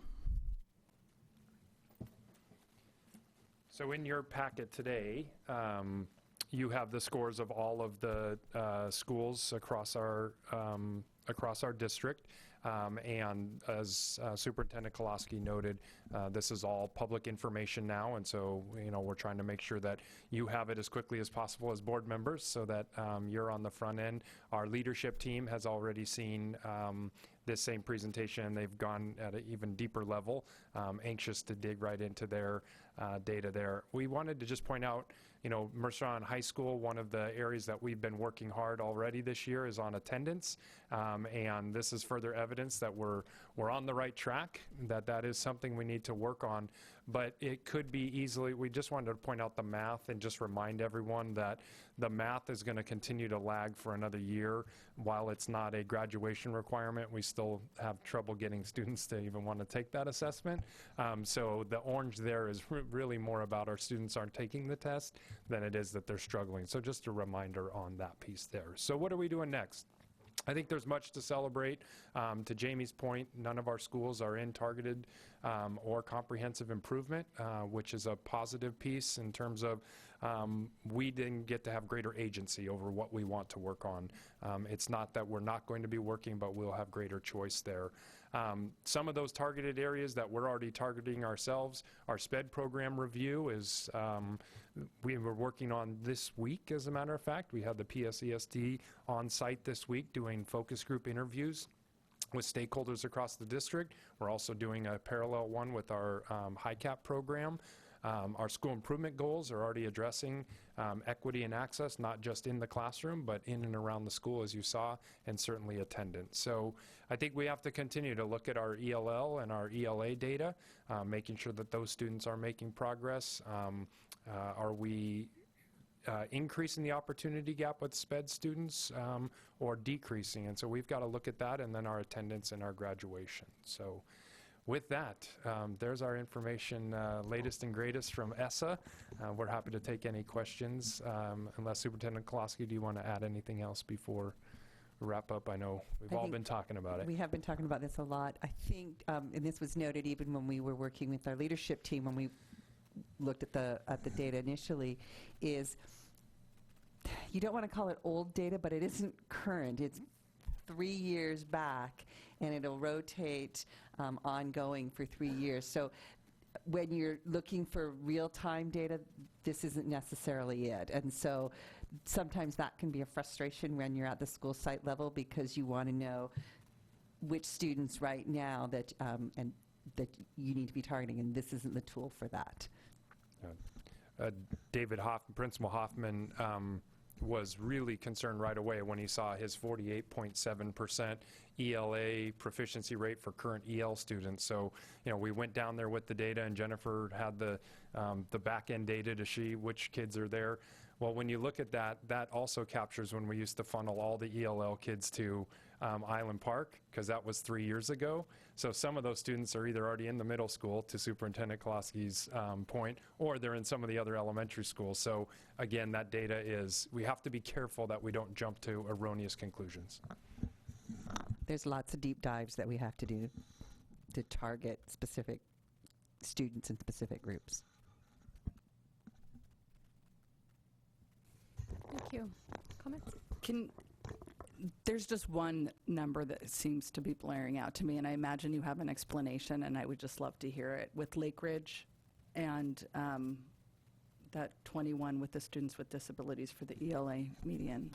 That is one that we're also digging into, trying to see where are those students and what does that mean. We had some students over the last 3 years who have just not taken the assessment because IEP teams have made decisions that it just isn't, so they automatically get a 0.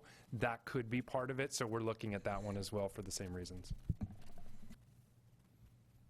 Anyone else? Questions? Okay, thank you very much.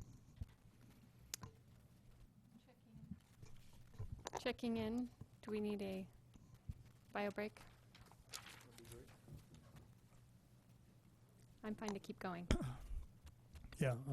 Do we want to do the letter now? We're going to do the since it's the public budgeting, waiting. Financial planning next. So, Ty, are you ready? Always. Good evening. Good evening. So, as of, I believe it was last week, we have a state budget. The state budget has not yet been signed and approved by Governor Inslee, so it's not quite official. He is required to sign it and approve it before March 31st. This is opinion. It's doubtful there's going to be anything vetoed. Everything in the budget matched his budget that he proposed early in the session, so it'll most likely be greenlit. But out of curiosity, I think there have been a bunch of things that get passed even without his signature, right? Yes. So his signature isn't required once this... Yeah.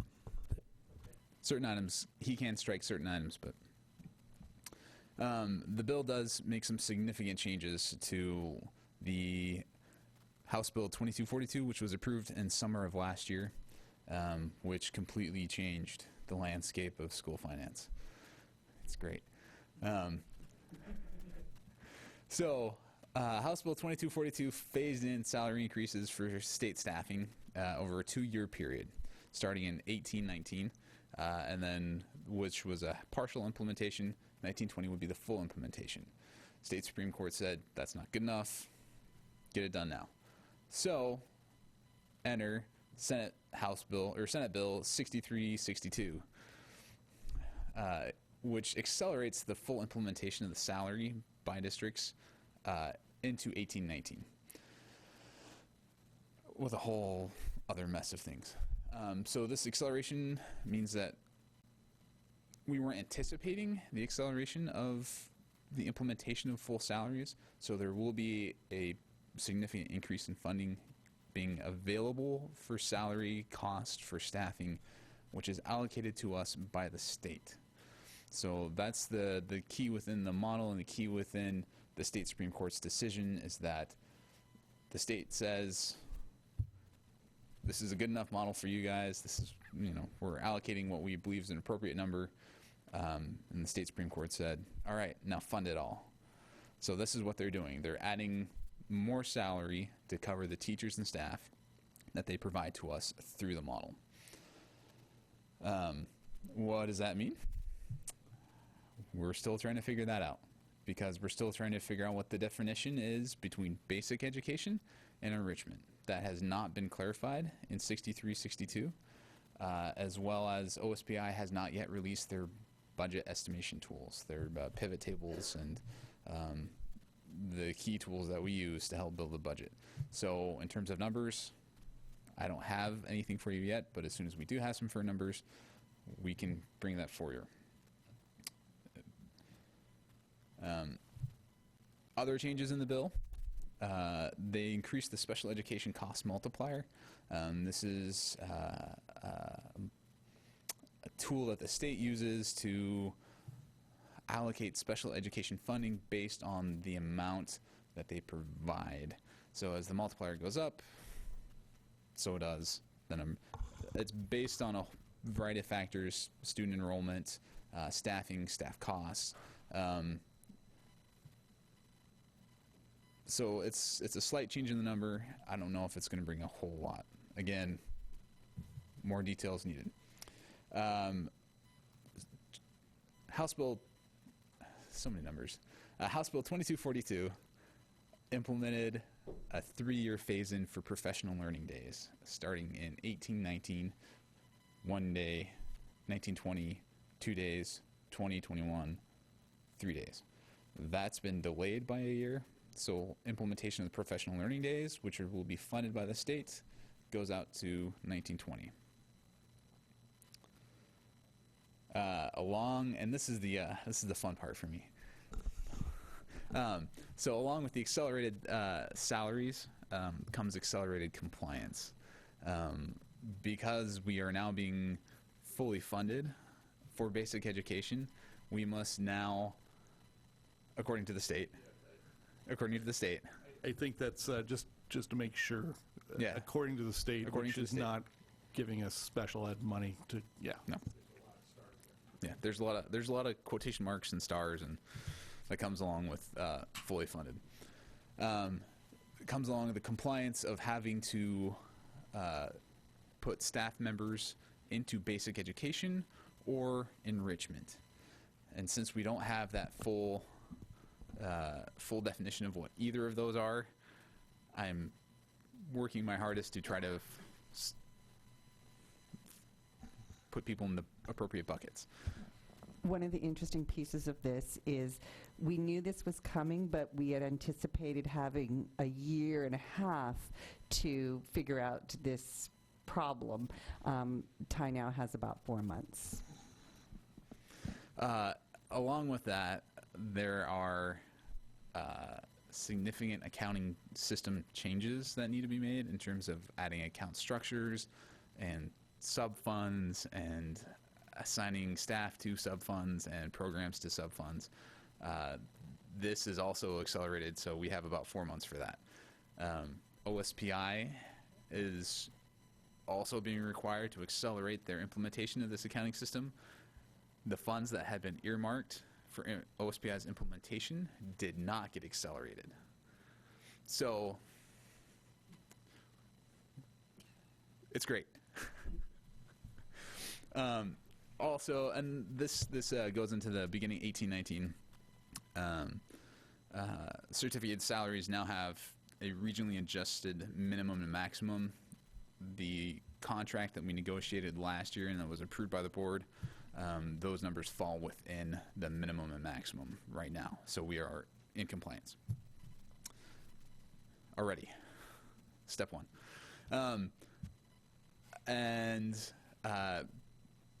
Beginning 1819, the separation of state funding for basic education as defined by the state and local funds, which is levies, foundation, PTAs, other donations, that becomes a key audit focus. In my conversation with the auditors, they're not sure how to do that yet. I think they were thinking they had some extra time too. They don't. K-3 class size compliance is delayed until the 2019-20 school year. We made the push in 17-18 to get as close as possible to the 17-to-1 staffing ratio.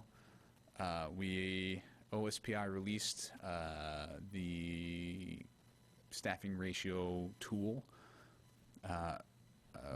recently. We are 17.6. They added at the bottom of the tool an estimator how many staff will you need to get to 17-1. They estimated about 2.1, which is what we estimated would be needed for 18-19 staffing. So we're very close. Changes to levies. Good news for us. In M&O levies, originally under 2242, House Bill 2242 last year, was inflated by the IPD, which is a much broader and diluted measure of inflation. Brings into play measures based on industrial capacity and changes in industrial costs and manufacturing. That doesn't really play nicely when you're looking at consumer inflation. That's been changed to CPI, the Consumer Price Index, which is a higher rate, which means that we will be more in line with actual inflation measures as we move along, which is good for us. There's some confusion in 2242 regarding whether or not the transportation and capital levies were considered enrichment. They've never been considered additional items. Transportation is literally just for buses. The 6362 clarifies that they are not considered enrichment, which is great news for us, and retains the educational M&O levy formula of lesser of $1.50 per thousand or $2,500 per student, and it retains the requirement that districts going to ballot need to submit an expenditure plan to OSPI. We dodged that bullet. When we go out in 4 years, we will need to submit a levy plan, which means we will have the experience of seeing other districts try to figure it out before we have to do it. We won't be the experimenters. Again, most districts believe they had a year and a half to make a lot of these changes and a lot of implementation. We have 4 months. We're still trying to figure out what exactly it means. OSPI is working hard to get us numbers. The CFO of OSPI's Apportionment and Financial Services, as well as the Director of Apportionment, will be coming to the PSESD for a lunch meeting next week, which I plan on attend, and we'll get some better information for the next meeting. Any questions? Appreciate this. I totally recognize you're going to be under the gun. Yeah, bad reference. It's going to be very busy. You're going to be very busy, like you were earlier in September. So thank you for doing that. I think it's also important for everybody to realize, I think that second slide deck should say potential impacts, because it hasn't been signed, and it's always a moving target on all this type of stuff. And I think it's nice to see that IPD go into the CPI. That was something that we mentioned to our state legislators, so I was glad to see that. It's unfortunate that OSPI, not OSPI, the superintendent hasn't gotten his way in terms of being able to choose the language of the greater of the two, between $1.50 per thousand or $2,500. Right now it's lesser, so I'm hoping he's continuing that that challenge, because we do have significant challenges here. We have teacher coaching that we want to build back up. Our teachers, we always want to have competitive paid teachers. I believe we're also building back our savings account that we've spent into. And I think we've also talked about, at least it was presented to us in the past, some nice things that we could do at the middle school in terms of additional periods. So glad to see we're making a little bit of increment on this. Yeah, I'll echo the thanks. I think this is lots more hard work. When we were at WASDA, we were in a event, in a meeting where people were talking about this. I believe it was WASDA. It might have been another board member event, but there were clearly some schools that after McCleary was signed, some schools felt like, well, it came out okay. And there were quite a few schools that felt we lost in this, and that's a real problem, especially rural school districts, some of the larger ones. School districts with high poverty rates felt like they lost. And then school districts that didn't have M&O levies, they continually not voted on. How did those school districts, are they faring okay? A lot of this was done for equity reasons. Are those school districts faring okay? Sounds like we're faring okay. We are faring okay. Other districts, there will be struggles. They made some progress in improving the local effort assistance, which is provided by the state to districts who cannot pass levies or pass levies below what OSPI was previously authorizing them for. That amount is $1,500 per student now, and it was, I believe, pegged to IPD, implicit price deflator. It's now pegged to CPI, the Consumer Price Index. So that will also keep pace with inflation.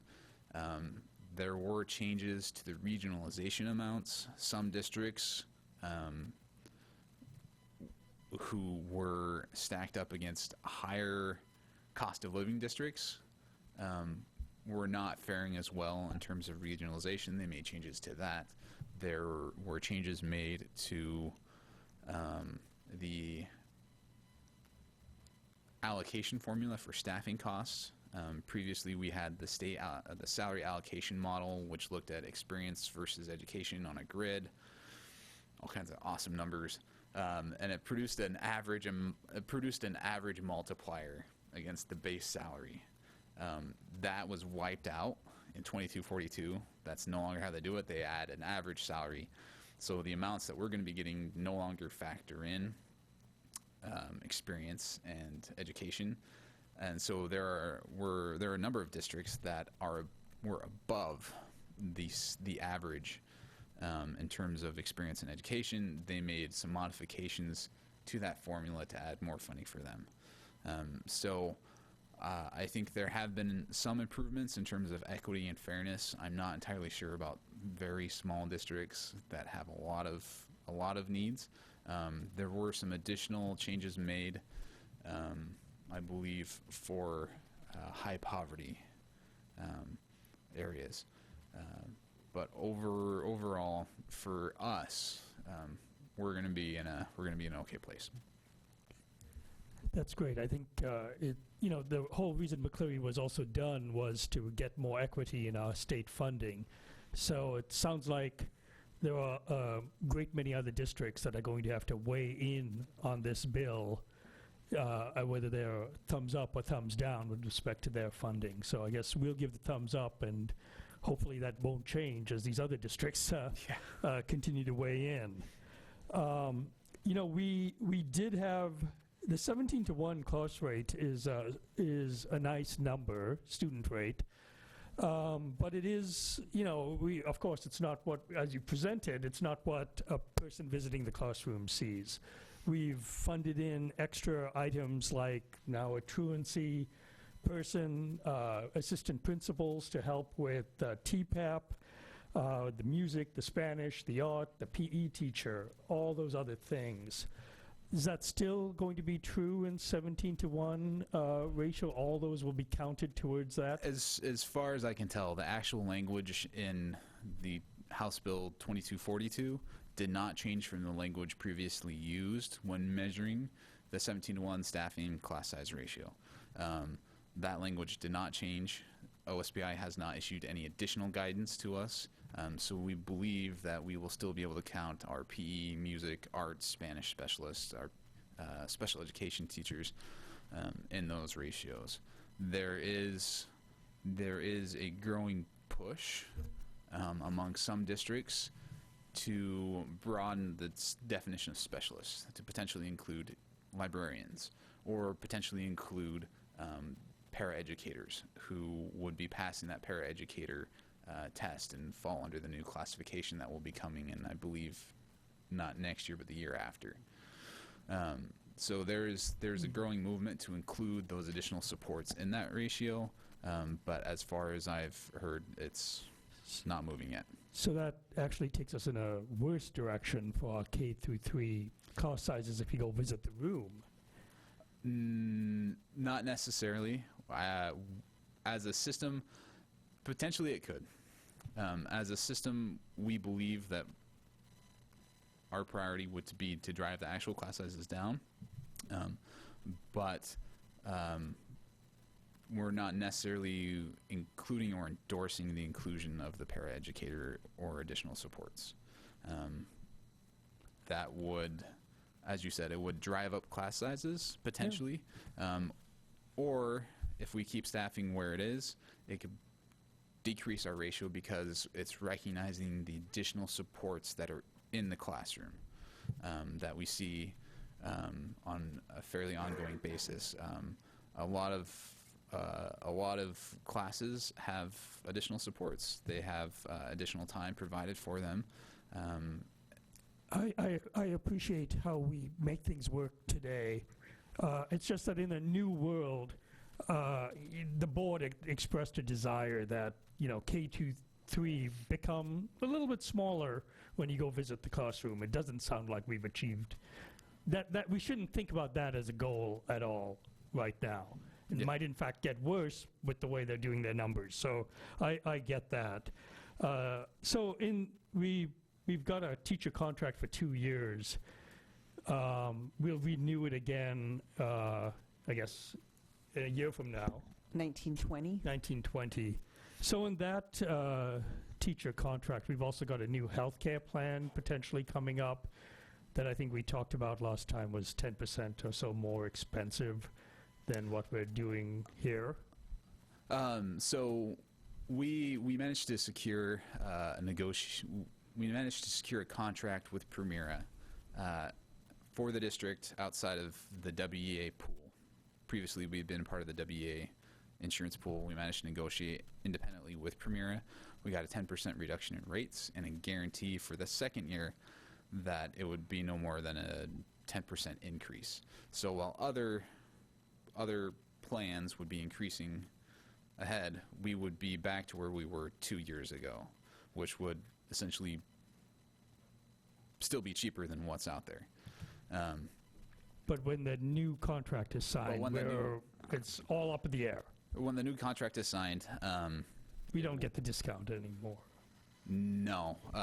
We will, when the new contract is signed, we'll have about 3 months before we roll into the school's employee benefit board. We will need to...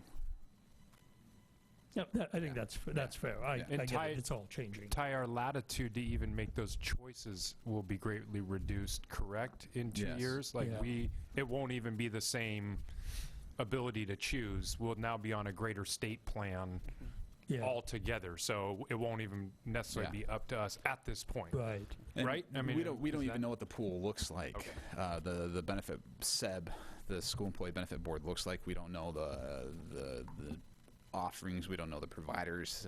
They are literally just getting things together and figuring out how it's going to work.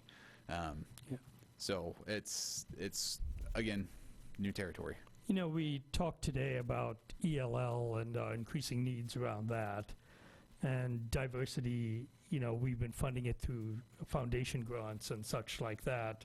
We'd love I like the idea of the TOSA for diversity.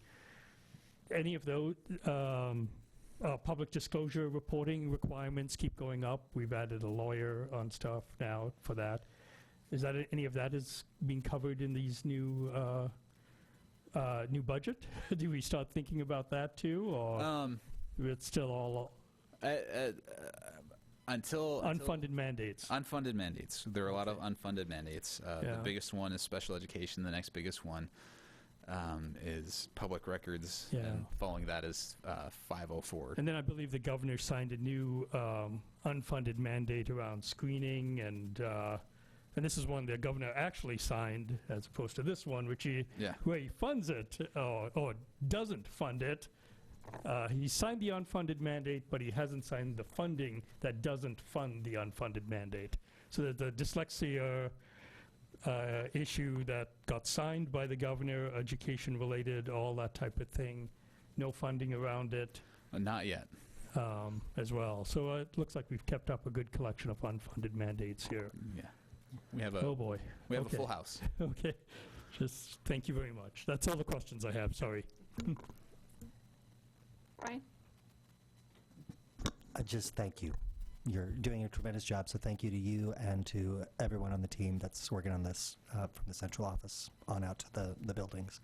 This is a lot, so thank you. Thank you. Okay.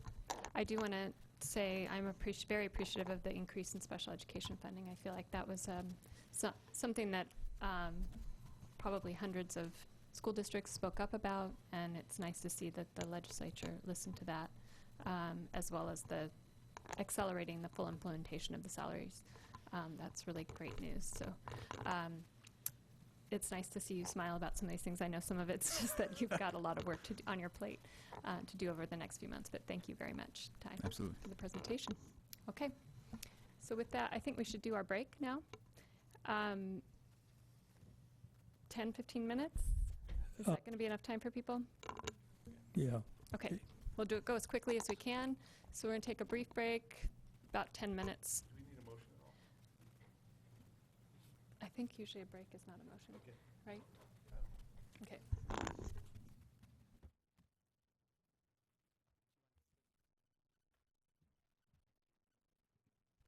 we'll continue starting at 7:22. Is that 15? Yeah, if not sooner. Yeah.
must be getting warmer.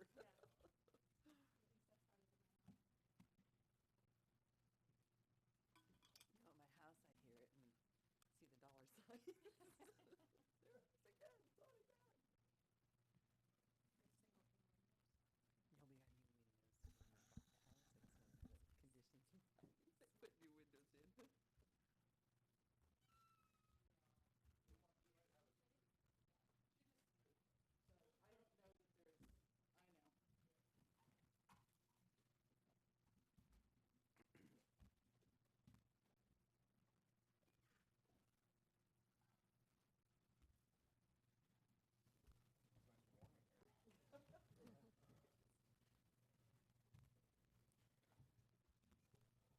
All right. Ready?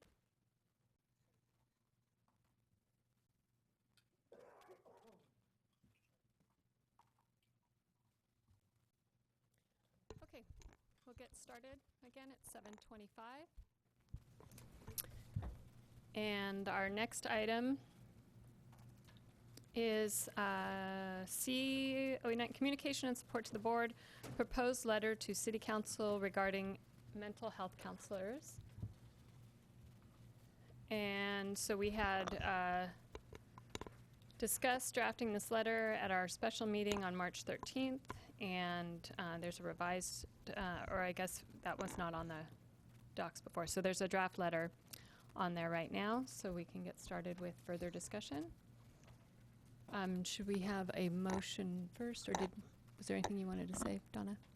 I have nothing to say. This was the draft that was worked on at the special meeting, and then I think version has been sent to the board as well previously via email, and here it is still as a draft. And of course, if there are any changes, just as a warning, we will have to make those changes and have you each come in to sign if we choose not to go with this, or if you choose to go at all, just to give you that heads up.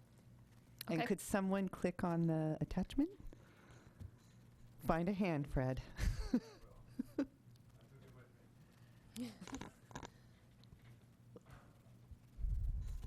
All right, so in order to start the discussion, should we have a motion on the table first?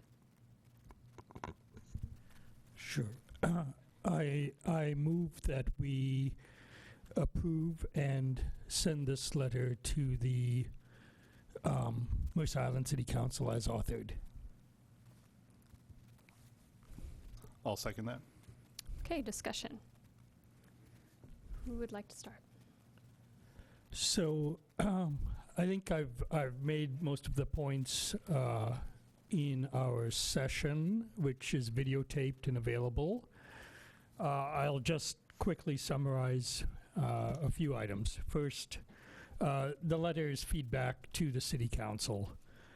They can choose to do with it as they please. They are the decision makers. This is school board priorities and feedback. We advocate for kids. I think there should be no disputing mental health counselors as incredibly important. I think the funding model where the city does this, schools are underfunded, and even with the budget report we saw today, remain underfunded. And I think any model where community can share legally in providing support to kids in school and out of school, and to parents and immediate family and extended family, as this city funding of mental health counselors does, is something we should take advantage of. Not only does Mercer Island do this, and we've had a good run at doing it, but Seattle does the same with a city-sponsored levy focused on mental health, among other childhood needs, as well as King County too. So we're not the first. Other people see this as a good practice, as a best practice.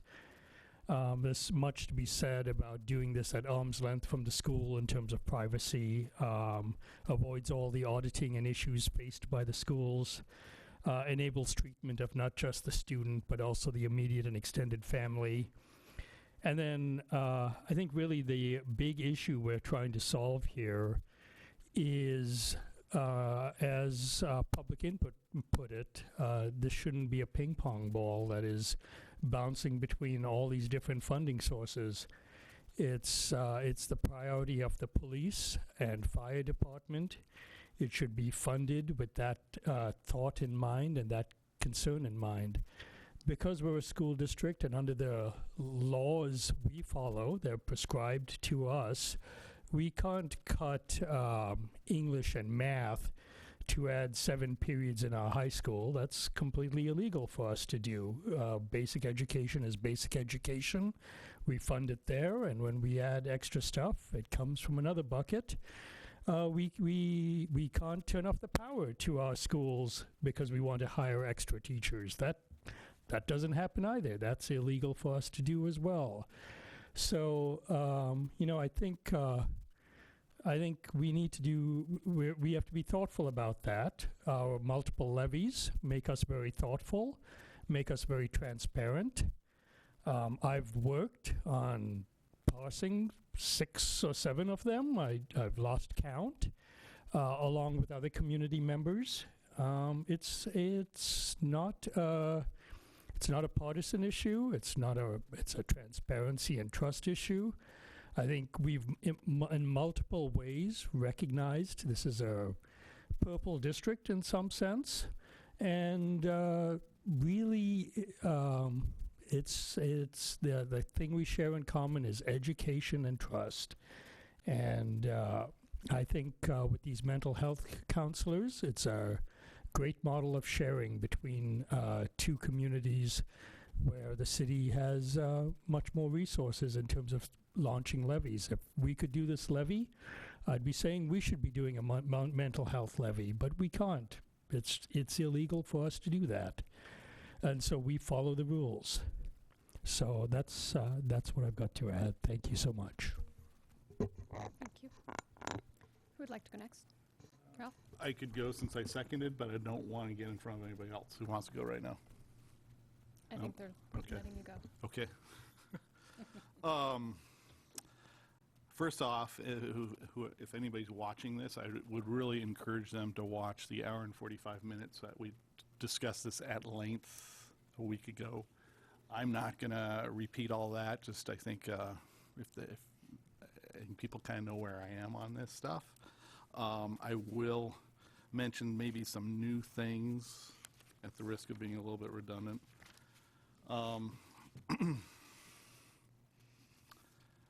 This is input. The more input, the better when you make levies and bonds. When you do levies and bonds, you want to make sure you've discussed all options, because once you make that resolution, it's done. And if suddenly a week later or 2 weeks later somebody has a better idea to do something else, you can't change that as a resolution. So I personally think public agencies do better with more input. And I think this is a very respectful letter. It appreciates the city's funding and prioritizing of mental health. It's suggesting that they consider, and that's all it is. I think it in fact empowers them to make the best decision possible. Looking back at the October linkage session, there were a number of city council members that spoke highly of this idea.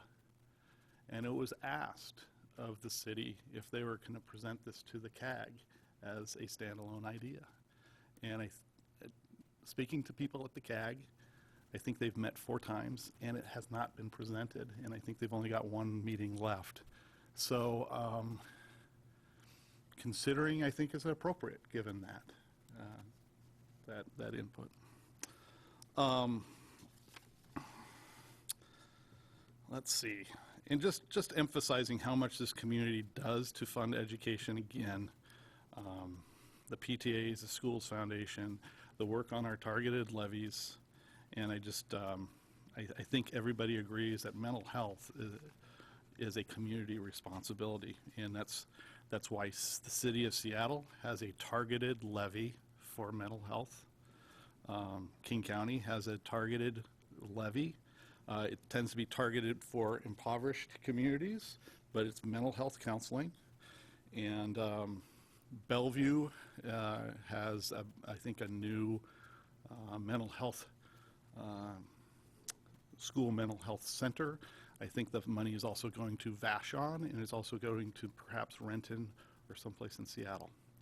Our residents pay, I think, a levy rate of 14 cents per $1,000 assessed house, so that's about $140 a year into that King County levy that goes towards those good services. Unfortunately, City of Mercer Island doesn't get anything out of it. And it should be noticed that the City Council was unanimous in endorsing that levy for delivery of mental health for those kids that are outside of our district. And they should be championed for doing that. That's the right thing to do. But I also think we should at least have them consider doing the same thing for our population. So thanks.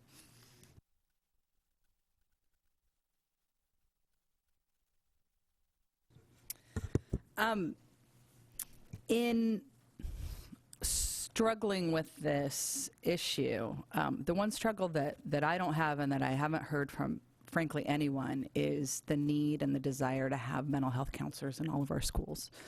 The argument that I'm hearing against us endorsing this letter, which thank you very much, everyone who participated in the creation. I think I was nervous before I saw it, but the way in which it is such a positive letter appreciates the partnership that we have with the city and Youth and Family Services, and the fact that it's a suggestion requesting consideration and not absolutely not a directive is really what pushed me towards supporting this letter.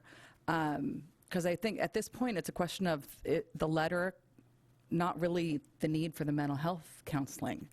And then I take a step back and say, what really matters here, and it's the mental health counseling and not necessarily waiting for everyone to approve what we're doing or in the way that we're doing it. Our responsibility is to our students. And I think that we know what our students' needs are, and that this, the way we have mental health counselors in the schools is best practice, and that to discontinue that would be irresponsible. You know, I can speak from experience in working with kids for years that the lowest income kids are able to access mental health services, and the highest income kids are able to pay, or families are able to pay for it on their own. But then there's the rest of them, and for our kids, that's probably about 80%, if not more. Mental health services aren't covered typically under private insurance. Most adolescent therapists are not, don't take insurance because the insurance companies only want to insure certain numbers of therapists. And even if it is covered, it's usually around 50%. So people are paying out of pocket upwards of $50 to $100 per session. That's not affordable for many, many of our families.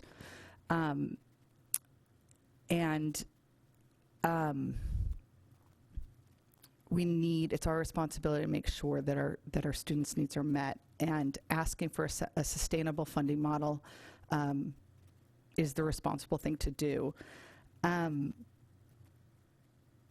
heard, and this is word of mouth, that you know, the CAG has suggested things like, you know, splitting counselors between schools that would, you know, make the cost half.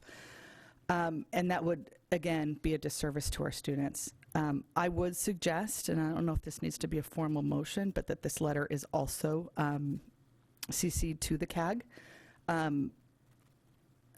The one concern I have, and I'm still not really understanding the argument, and I don't know that there's someone here who could really explain it to me, and I don't know really how much it's going to persuade me anyways, but the argument of let the city do its funding, it's not our job, and it's not our role, and we shouldn't be participating in that.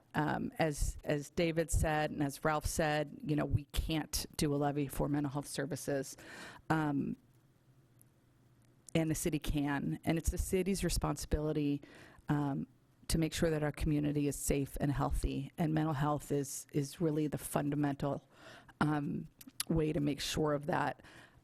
As someone said, and I can't remember, I think in public comment, it's an essential service just like police and fire. When our kids and families are healthy, and that includes mental health, then we have less of a need for police, because there aren't the issues at home and there aren't the issues with crimes being committed in the community. Police spend an inordinate amount of time going to people's homes when there's disputes between teens and their parents. It might not come out in criminal charges, but I do know that they spend an inordinate amount of time doing that. Mental health counselors are trained for that, and they're it's much more of an effective use of our resources. I would love to see Mercer Island be the leader in making sure that we provide the best practice possible for our entire community, and not just our students, but as said in public comment, and then other letters in support for seniors in the community as well.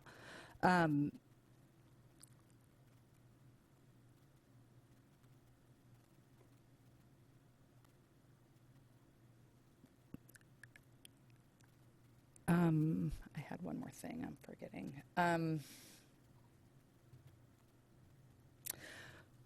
Tracy and I were at a regional school directors meeting last week, and we were talking about safety in schools and helping keep our students safe.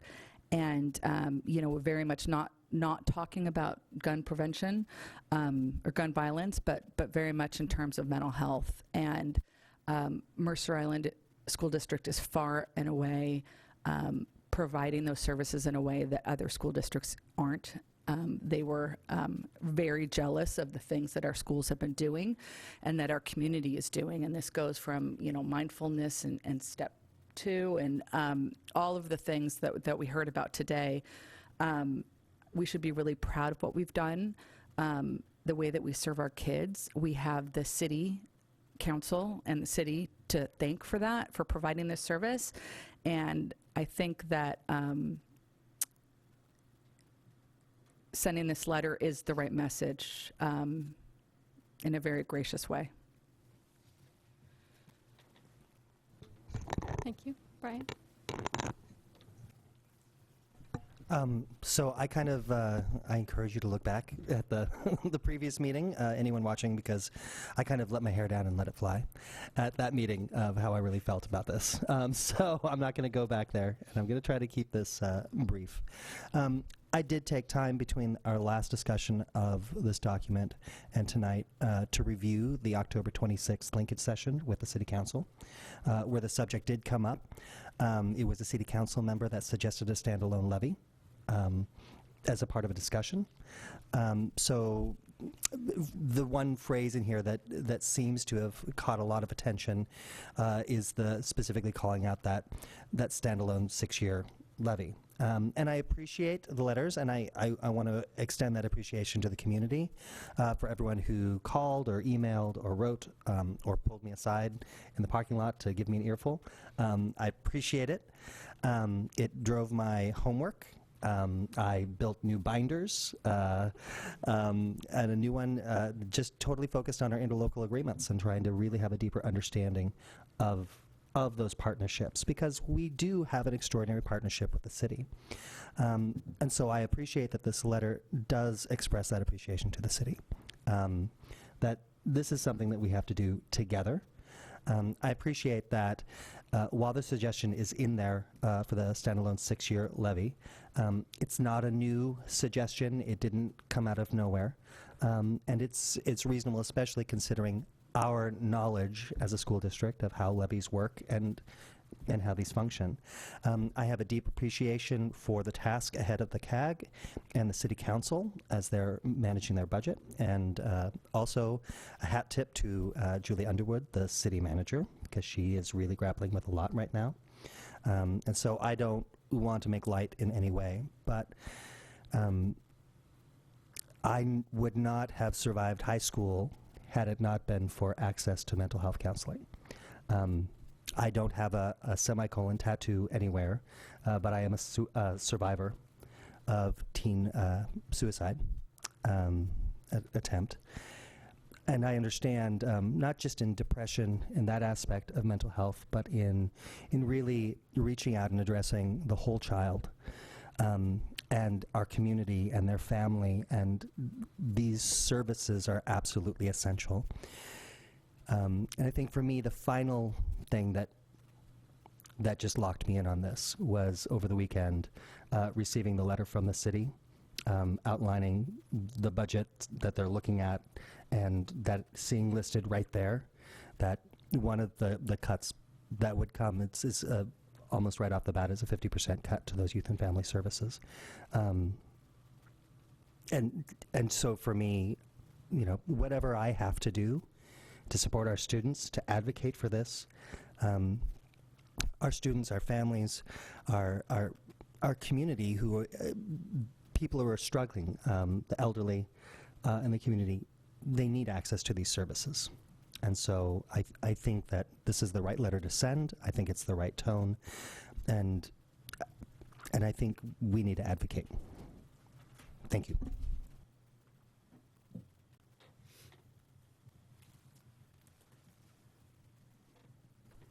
Okay.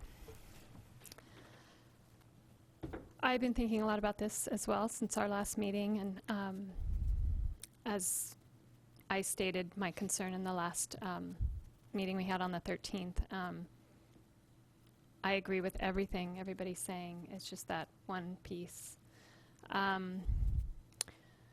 We have a linkage session coming up with the city on May 24th, and we'll both know more, both bodies will know more about our city's, the funding and budgeting issues that we both face. Our number 2 item on the board job description that is up for language review tonight, I know says advocate for the organization and the students it serves, and I feel like we're doing that by advocating for what it says in most of this letter.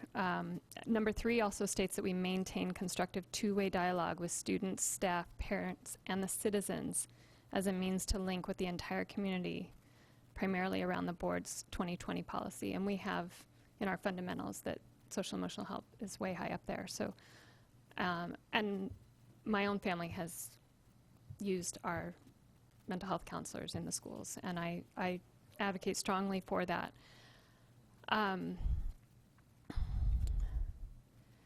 The other thing that we're looking at tonight is our governance style, and one of the items is evaluate decisions based on a weighing of the costs and benefits to the district. So that's really kind of the lens I'm looking at this through as well.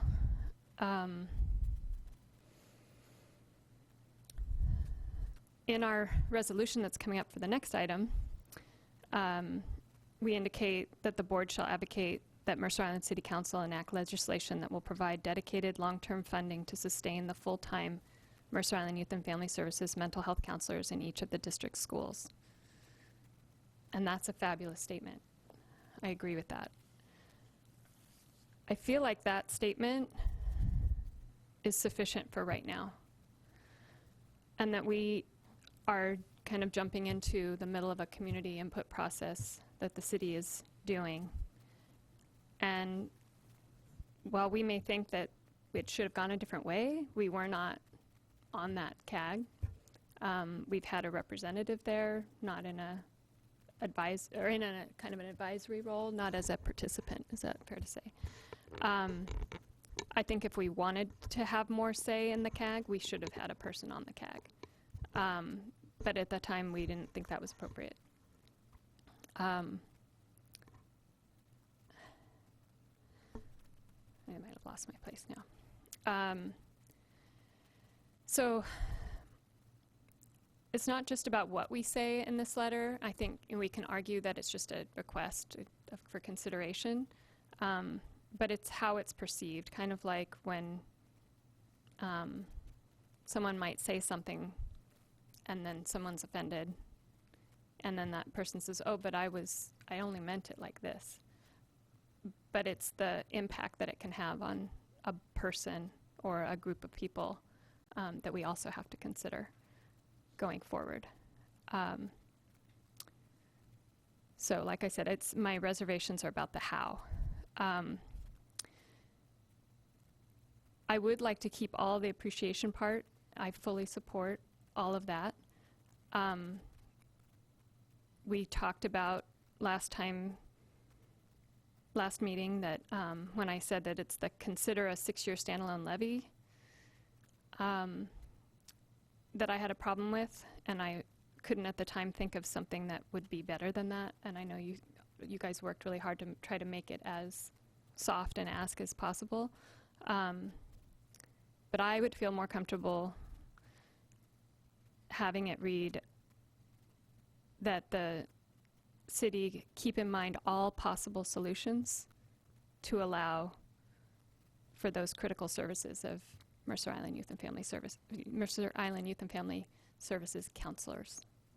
And I appreciate that we are considering all of the youth and family counselors, not just the ones that work in our schools, because a lot of our kids get referred. It's not, just to have an hour maybe a week or a half hour every 2 weeks or some other small part of that counselor's day is sometimes not enough. It's often not enough. And those kids then get referred, like you said, to an outside counselor or to youth and family services counselors. And the practicality of finding counselors is really difficult, and apparently there's a waiting list, or they're not able to serve a lot of the kids that need more regular counseling.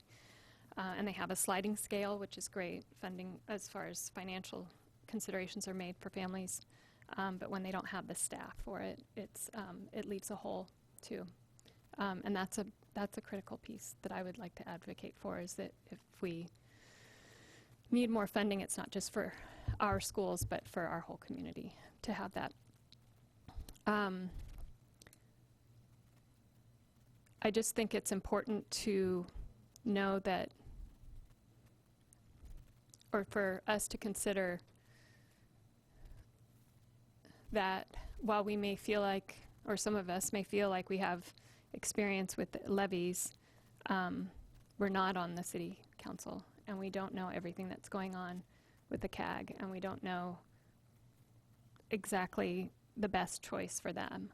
And so I just would rather keep it as keeping in mind all possible solutions and let some of this play out, or wait a little longer and see what the CAG comes to a conclusion on April 2nd, and then send this letter to the city. Because at the point the CAG is going to make a recommendation, there's still some time before City Manager Julie Underwood will then make a recommendation to the City Council. And so there's some time in that process for it to get to a point. And it may be that the CAG is going to come up with this as an option. There is still time for that, and from what I've heard, that is, it has been mentioned, at least among some people. I'm not sure who. But I would just like to delay it or make the change that I suggested. One other comment. I appreciate all the letters and public input that we've received in favor of this letter, and I would urge all of those, including all of us, to write to the city about this at the when the timing is right for this, and that if and when any levies come up before the city, that we're all out there lobbying for, whether it's a standalone or a package, about how important these counselors are.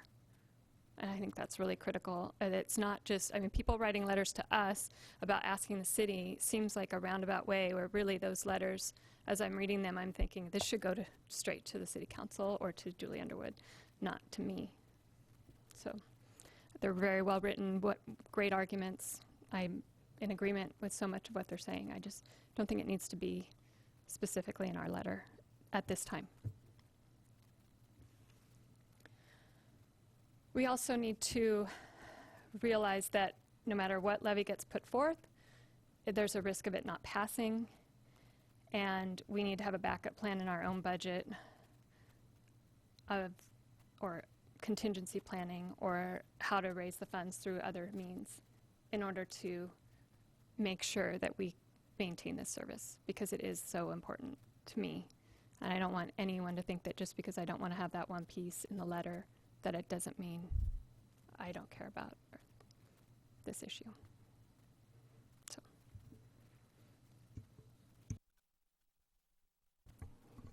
Would you like to go another round of discussions, or would you like to just go to the vote, or what's your preference? I'm happy to, if anybody else wants to make a comment in response to mine or add anything to theirs.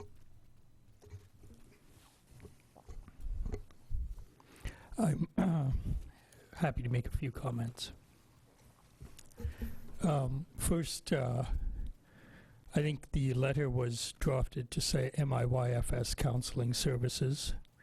We're pretty clear to use it in the broadest available term.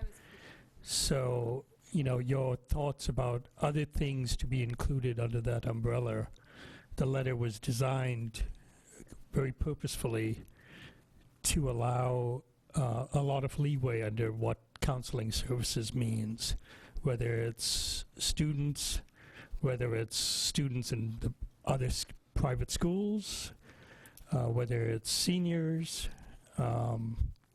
other, you know, clearly as Seattle and King County have done, you know, resources for students in poverty or families in poverty. All that really is designed to fit in this umbrella. The letter is fairly broad in many, many different ways to be able to allow the city a great deal of flexibility. And, you know, even beyond the fact that this is a consideration and a suggestion, we're still quite broad with what we allow. So I really see the issue being, more than anything else, as you pointed out, it's the 6-year standalone levy and whether we should do that or not. When we had the city council linkage, I looked at that, and there were 3 council members there who did speak positively towards this. I think the board members also spoke positively towards this. Previously, we had a similar letter that we were thinking of, previous to that linkage, we had a similar letter we were thinking of sending that we delayed. So really, it's been over a year of, let's just wait, let's just wait, let's just wait, let's just wait. So I think we've got to be a little bit more prescriptive. It's always just wait, whether it's McCleary, whether it's the next set of funding issues. You know, it's always just wait. I think we've heard from previous directors, school board directors. We've heard from the community. We've gotten a bunch of feedback here to move this forward, that the CAG hasn't moved forward. We've gotten feedback from members of the CAG who say this was not presented to the CAG in any of the 4 meetings she's attended. So this is a problem in those ways. I think we've got a divided council in some ways. I think we've heard the same voices saying, don't send it. So and it's the same voices that said, don't send it a year ago. You know, I think I've got to look at that. I really have to look at that, is why is that always the same voices? Why is it always the same voices? And as new voices come onto the city council, they're sending us email that this is worthy of consideration. I just can't have a softer message than this. I do agree with the motion, the recommendation to send this to the CAG. I think that is good feedback. I will say we're a board of 5. We make decisions as a board of 5.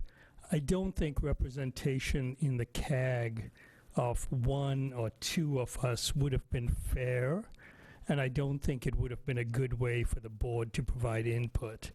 I do think the board provides input by polling our constituency, and our constituency has responded in email and public input, and we've had a hearing, so to speak, on this letter for legislative advocacy. So we've really followed a very good public process to poll our constituency. We've spent many hours on this letter to get it to where it is. And we've allowed 2 or 3 sets of input on this letter from the community. That's pretty much what the CAG has done. I mean, we're about even with the CAG on getting input on this letter. So I feel pretty good about moving forward with it on this as good input, thoughtful input from the school community. I think in light of inaction around this, it probably is worthy of scrutiny and evaluation of this. And finally, I think we need a sustainable funding model. Really, as Director Dingle has said, this hasn't been there for 12 years. The 6-year standalone levy is a sustainable funding model. It puts this at the discretion of the community. If the community votes for it, we get it. If the community doesn't vote for it, we don't get it. So it's a perfect model to build levy success upon. That's my comments. I just want to emphasize 2 things. One is dedicated and sustainable. That's the point of the standalone suggestion. If it's not a standalone, levy money is fungible, and there's always a challenge for budgets. And if it's not a standalone, we will be talking about this every year from now on, as we have been for the past 12 years, apparently. So a standalone is the only way you can get to dedicated in my book. Otherwise, we're going to do this every year. In terms of when to give this information to the CAG, I think it's most respectful for us to give it to them now, so that they can do whatever they need to do in more public outreach, whatever. I think it would be disrespectful for us to postpone this, because they may come out with a recommendation and then we toss them a letter. In this way, they can take it into account as they come up with their solution. And this is not at all to undermine the CAG. I totally appreciate all 24 of those individuals' work and dedication to this. And I think it's respectful to provide them input, and respectful input at that. Thanks.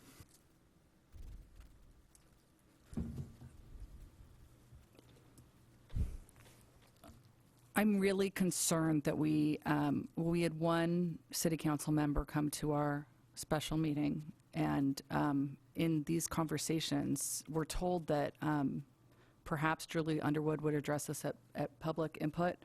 And there's no other city council members that have given official feedback. I know that it's been addressed individually.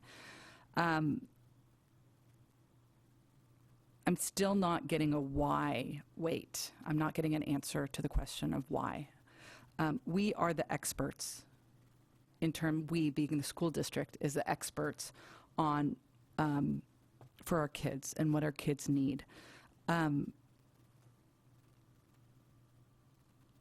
I don't believe that either the City Council or the CAG gets the same direct information from our schools regarding what our kids need and what services are being provided to them as we do. People seek our endorsement of items that affect our students. That's why candidates come and seek endorsements from elected officials because it carries weight. We as a board, if we believe in this, I do think the time is now. I agree with what Ralph just said about doing it before the CAG makes a decision. I agree. I believe also that it would be disrespectful to wait. I'm very concerned with the email that we got from the individual who is on the CAG that they haven't gotten this information.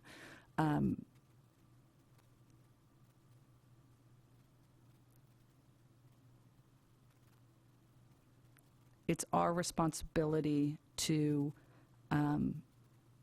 advocate for our kids. And if we don't do this now, I think we are not meeting our responsibility.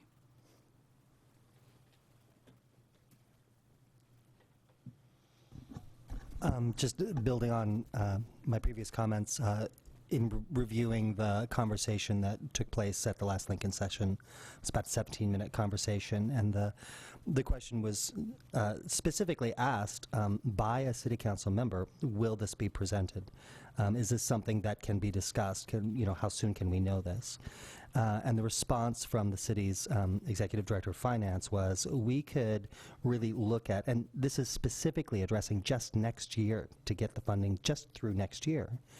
We could probably know within the first quarter of the year, most definitely within the first half of the year. Now, that wasn't a promise or a guarantee, but we're now about a quarter of the way into the year.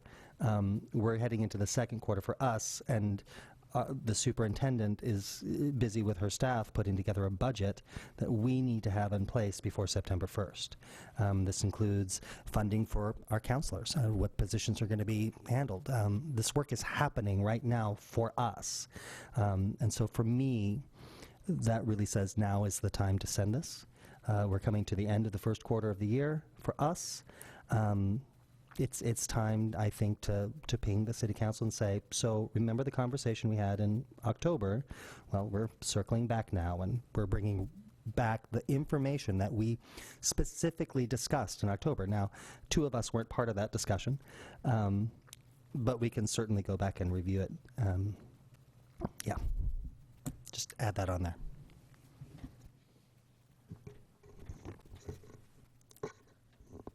Okay. Should we move to take a vote, or? Yeah, it's on the table. Yeah. Was there any other comment? Well, I move to add, officially move to add the letter being addressed to the CAG, or at least CC'd to the CAG. So right now it's addressed to City Council and CC'd to Julie Underwood, and so you're wanting to add at least a CC. A CC to the CAG. I second that motion. So we already have a motion on the table, so I think we can amend. Amend it. So I second the motion to amend the existing motion. Okay. Thank you. All right. So the motion on the table is to send this letter with an amendment to add a CC for the CAG. Okay. All right. All those in favor? Aye. Aye. Aye. Those opposed? Nay. Motion passes 4-1.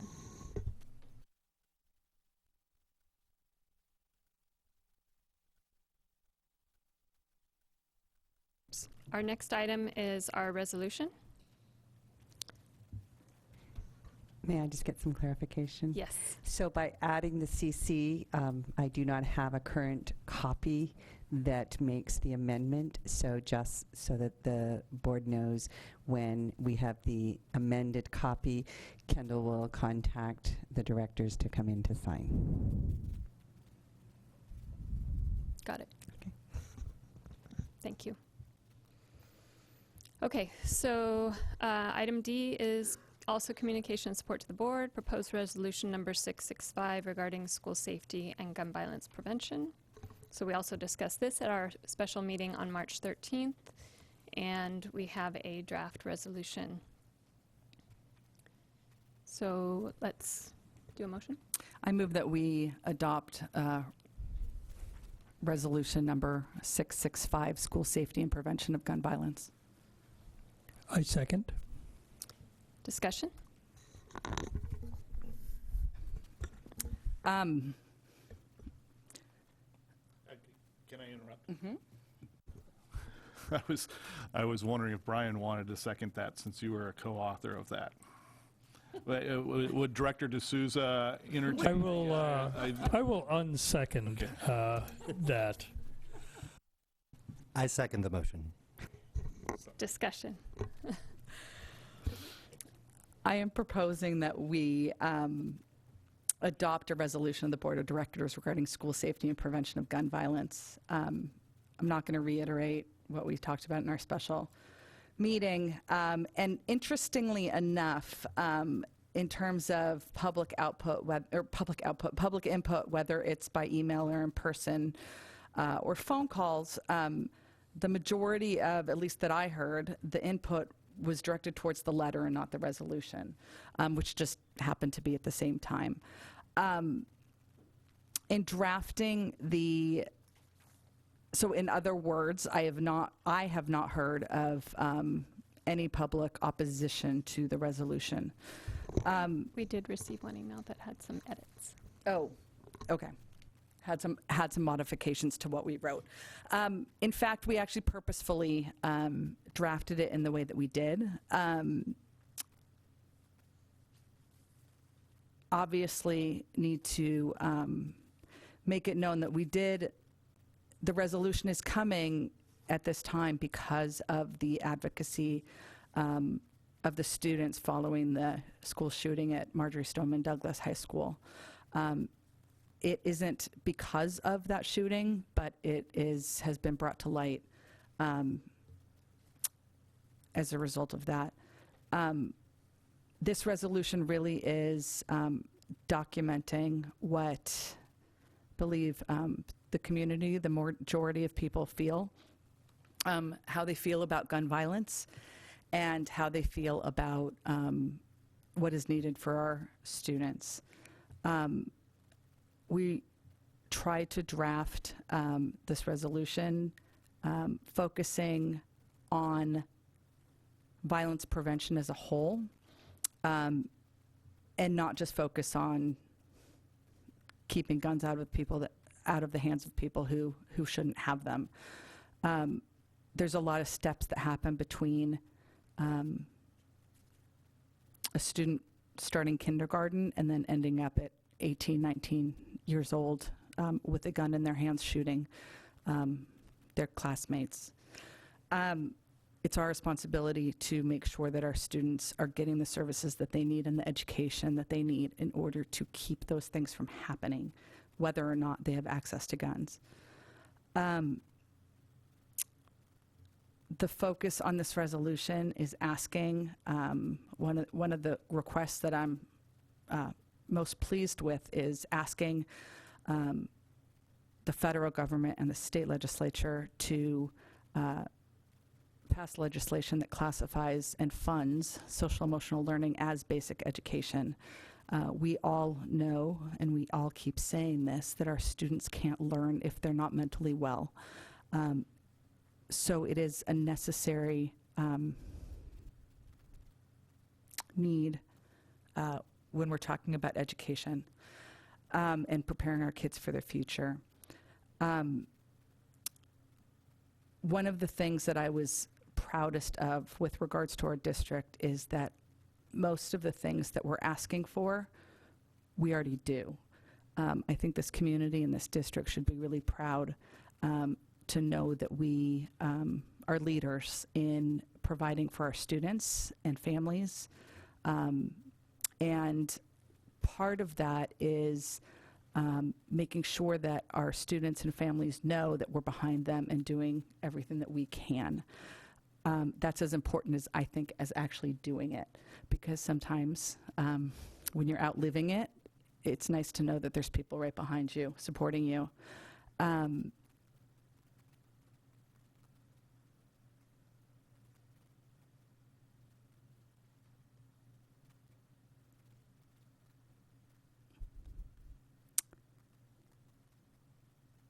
I have no other comments at this time. Thank you. Any other? I'd like to just say again, thank you to Deborah for laying down the foundation for this document. I really appreciate you did some great work, and it was really nice collaborating with you on this. I also want to express appreciation to the superintendent and staff in the central office that looked over the document, made recommendations and suggestions to make sure that we weren't stepping on any policy toes or getting the district in trouble. So thank you very much for your wisdom and your knowledge. And I want to say there are some specific areas in there where I was really wanting to call out some specific groups, like students of color and things like that. And yet, when the explanation came that really we need to identify each and every student, that made sense to me. So while I'm saddened to lose that language in the final draft of the document, I understand why. I understand this is really about every child. And that's our job. So, yes, thank you for your consideration, and thank you for everyone for their hard work, and thank you to the students both here on Mercer Island and across the nation who are standing up and letting their voices ring out and encouraging documents like this.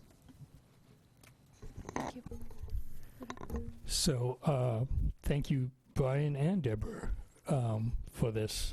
You undersell your participation, Brian. So I saw the other binder you created full of all the other resolutions that were written along with this. So yeah, you had your trunk full with with binders and paper. So thank you for looking at the incredible number of variety of resolutions and finding a great common piece that we could all land upon. I think that's incredibly hard, and even the feedback that was provided, I saw you were in front of all of it in terms of having looked at all referenced articles and suggestions that were discussed as well in our last special meeting that's on video. So I appreciate the thoroughness on this. Sometimes people might undersell resolutions. Resolutions are a big, big deal. I hope we do send this to our legislators. It's surprising that in a blue state like ours, gun control bills couldn't get out of committee. So this resolution means a lot that it go to our legislatures and show that representatives of communities as large as ours and with students as many as ours care about the safety of our kids through sensible gun laws. And that's been a place we've been afraid to take out of committee. And I think that's a problem. And only through advocacy like this will we make a difference. So thank you very much. Thank you. Go ahead. Pretty much just going to echo a lot of these comments and appreciation for both of you and your work for doing such a great job on this. And also would like to call attention to, again, our meeting we had last week where we probably discussed this for at least an hour. And I think we were all very thoughtful in terms of discussing it. And let's see. No, I'm happy to vote for this. So thank you. I think, yeah, I'll leave it there. Thank you for all your thoughtful comments. I echo all of that, including the thanks to Deborah and Brian. And I would like to send this to legislators as well as the city and OSPI and WASDA. Last week when Deborah and I were at the local area WASDA meeting with other school board directors, there was also our superintendent of public instruction, Chris Reichdahl, and one of the state board of education directors, and we had a conversation about, as a group, about the importance of these resolutions and that we should all send them on to OSPI as well. And WASDA is also interested in collecting them. There's also, we've been invited to work with a couple of other local school boards, Bellevue and Issaquah, to work on a potential position proposal for WASDA. So we can talk about that at a later date as well. But that's all I had to add was where's it going? I'm ready to sign it. So any other comments? I just had one little bit of follow-up. I was gonna do this in board reports, but I think it's more fitting now. So I hope that's okay, and I'll just then defer at my time then. I was, I think, the only board member to attend the student walkout on March 14th, where we had 850 students approximately out of our student body in the high school that walked out of class. Wherever one falls on these issues, we can be so proud of our students. They completely created this program. They had speakers, a number of speakers. They included a couple of adults, but really I think the strongest speeches were from all the students. The way that they were able to, I assume, assign different topics to each of the students, it wasn't redundant. And they clearly spent a lot of time and effort working on their speeches. They were inspiring, they were meaningful, they were well thought out, and they were accurate. These students worked really, really hard. I think it's one of the things I'm most proud of that I've seen so far that has come from our students. They didn't get credit for this. They didn't get an athletic letter for this. They did it because it's something they believe in, and we should be really, really proud of them. Okay, any other comments about the resolution motion? Okay. Let's take a vote. All those in favor, say aye. Do we do an amendment? Sorry, as Well, the amendment it's has. not addressed in the same way that a letter is. I see. Okay. So I think we could, I mean, once it's signed, it's a public document, right? And so we can. Correct. So we can forward it to all the entities. I've listed them all. We'll forward it electronically as well as snail mail. Thank you. Great. All right. Ready to vote? Okay. All those in favor? Aye. Those opposed? Okay, 5-0.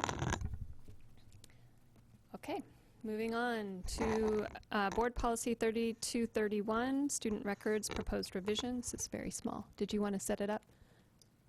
The revision is small, I mean. So this is an action. I'd forgotten now. I think you saw this.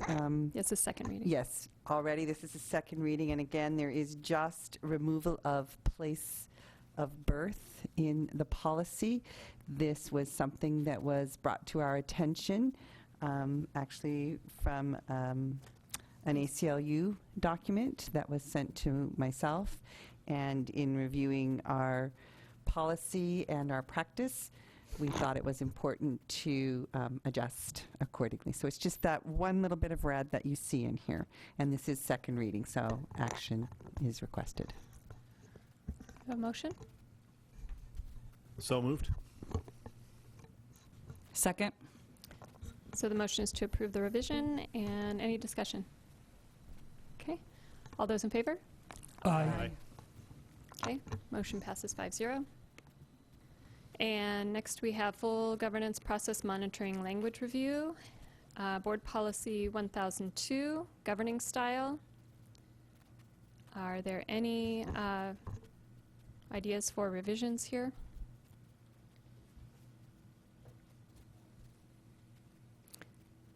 I know we talked about the emotional tone issue. I don't know if we want to clarify that or just leave it the way it is. I was fine with the explanation. Okay. Hearing none, we can let that one stay as is. No Do you comments? need any motion at all? No, because we're just keeping it as is. So board policy, next is Board Policy 1003, board job description. Any ideas for edits there?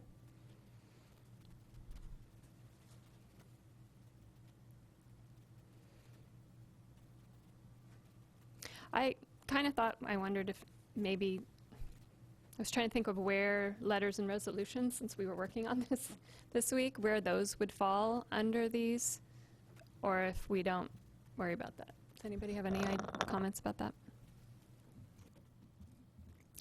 In conversations with other superintendents, because resolutions have become a very hot topic, and in searching in WASDA for any advice from them, it is something that there isn't a model policy, so to speak, on resolutions. I think it would be something that we can certainly pay some attention to and look for perhaps some future work on to give some guidance in adopting resolutions, so to speak. There, as I said, it's something that superintendents in particular have been kind of reaching out to each other to say, what's your experience with this? How has your board been doing this? And do you have a policy on it? Because that's something that we want to address and haven't been able to find any specific ones. So we would certainly have to work to look at where would be the best place to add this and what should that language look like. So I would like to have some more time to kind of research that, to bring that back to where would be the best place to put it and what would be the appropriate language for that. Okay. Anybody else want to bring that up or address that issue, or we can just wait for Donna? We can always pull this back up at another time if we want to edit it.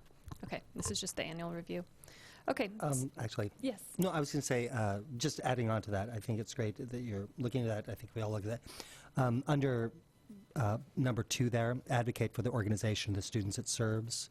To me, resolutions kind of tuck into that a bit, but obviously it could be clarified further. Mm-hmm. Good point. Okay, so hearing no proposed edits for 1003, moving on to 1004. Monitoring board governance process and board superintendent relationship policies. No? Okay. Pass on that one. And then the last one is OE 11, facilities and capital projects language review. Okay. I think those are all good as is then. Our next item is consent agenda. Do I have a motion? I move we approve the consent agenda. I second. All those in favor? Aye. Great. Consent agenda passed. And now we move on to the superintendent's report. Just one very quick thing, just to let you know that we have received the auditor's engagement letter, which is basically offers the timeline for our audit report. The auditors have been in-house. I know some of you have spoken with them. The timeline and, of course, the fees are included in the letter of engagement, but the should be all completed by May 31st is the timeline that's on here. So just received that to sign and send back to them since the agenda posted, so wanted to keep you up to speed on that. And that's all. Okay, thank you, Donna. Board announcements, inquiries, and reports. David, would you like to start? Yes, it's education related and a little personal too, so I'll go ahead and say it, talk about it a little bit. Today, my wife had a fundraiser for a foundation that supports, which is the most interesting part, girls in India who are impoverished and families earning less than $1 a day to get an education. So they've had, I think, over 200 some girls get funded to be educated. It's been going for about 7 or 8 years now. And so now we're seeing the graduates from these programs going into a community college type of concept in India. So the girls are learning English, learning reading, writing, and now going into college. So from poverty to middle class. Their alternative outcomes could have been child brides at age 10, sold into sex slavery and worse from there. And so it's pretty neat to see a large group of people come in and support children across the 12 hours different from us, really across the globe, and many different schools, some in Hyderabad, Bangalore, all women helping other women have girls that grow up empowered, healthy, and thinking about their family and what's best for them next. So very proud of my wife and the work she's done. And it was a very stressful 1 month to lead up to this, but she and her team did an amazing job. So congratulations, Linda. I have a few things. I'm missing the West Mercer Science Fair tonight. It's my first time in 3 years that I've missed it. And I got to be a lab assistant this year, which was really exciting. So I was a participant too. But so a hat tip to the young scientists over at West Mercer who are showing off their awesome experiments tonight. I was unable to attend the March 15th WASDA Region 2 meeting because of a conflict that came up. So I'm looking forward to hearing more. I'm really sad that I missed that event. Coming up events in the future on the schedule, specifically for Island Park, as I'm their liaison. On the 23rd, they're having the Spring Carnival. And then, let's see. Oh, and I want to say for all of our students out there, as coming up soon are our Smarter Balance assessments. And so to all of our parents, I want to say, take a breath. And to our students, I'd like to say, take a deep breath. You're going to be great. You're awesome. And we believe in you. All right. I want to let all of you know that on March 27th at noon, there's going to be a webinar on social and emotional learning and racial equality offered by the Governor's Office in the Education Ombuds.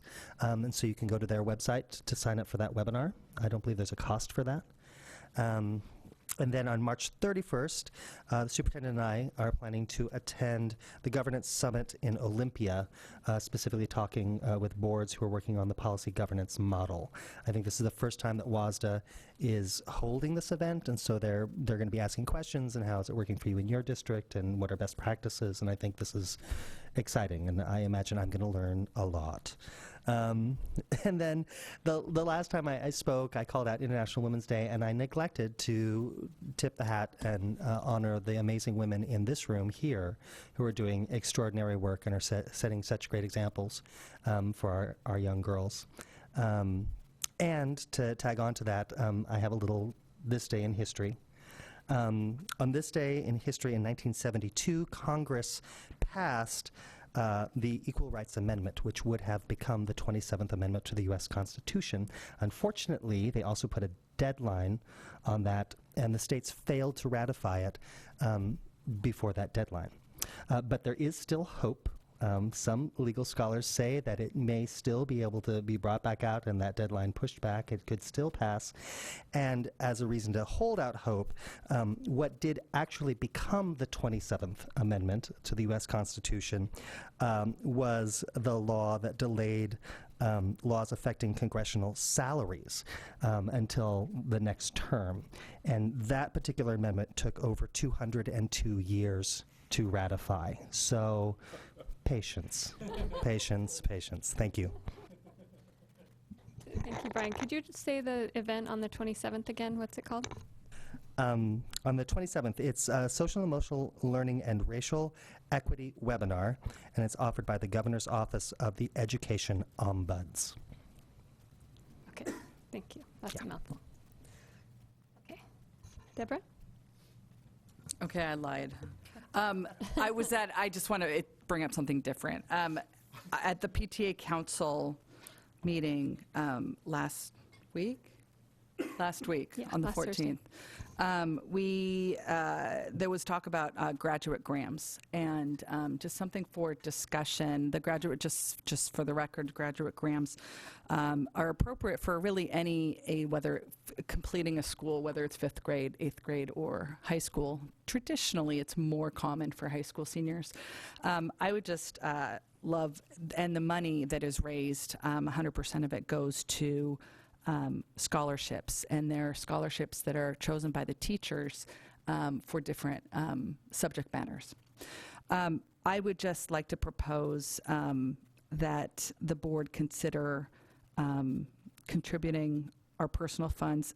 I don't know if we're allowed to do this, but contribute our personal funds, or even as individuals, to send graduate grants to at least all of our graduating seniors, and as a unit. I think it would be just a nice congratulations. Do you want to do that? Just is that since it's not really board business? Is that something you want to just do personally offline? I can do that. Okay. Sounds good. Okay. Thank you, Deborah. Are you done? Yes. Yep. Okay. Okay. I'll stick to my word. Let's see, just a note about the audit coming up, and appreciation for you and all your financial team for all the work that you're going to be doing with that auditor. And it's a lot of work. And traditionally, you guys get really good, clean audits, so appreciate that. And also, I don't think we've talked about it. We did get an email from our superintendent about the thought that we were going to perhaps entertain endorsing or being co-signers of the University of Virginia gun interdisciplinary group. Is there a title for that? Somebody could throw that. Call to action. Call to action. I think we all agreed it was very well written, but do appreciate the legal analysis and suggestions. So thank you for that feedback. Okay. It is cited in our resolution. Right. Mm-hmm. Okay, so a couple more things about the Thursday last week, the 15th, meeting of the WASDA Area 2 directors. There's a lot of talk about safety issues and taking a long view of looking at how to keep our kids safe. Chris Reichdahl also mentioned that while we hear a lot about the mass shootings, and they're very disturbing, we also need to address the more frequent occurrence of suicides. There's 2 students who commit suicide per week in Washington area schools. So it's a really sobering fact, and I know our work in supporting mental health counselors helps address that. And another shout out to Forefront, which I think they had a training maybe this week.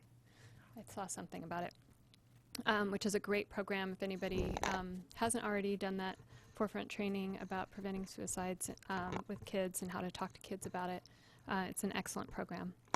The other thing you brought up was earthquake preparedness being super important to keep our kids safe, and that's all related to buildings and retrofitting them and building new buildings, which we all feel that maybe we need more funding on as well from the state.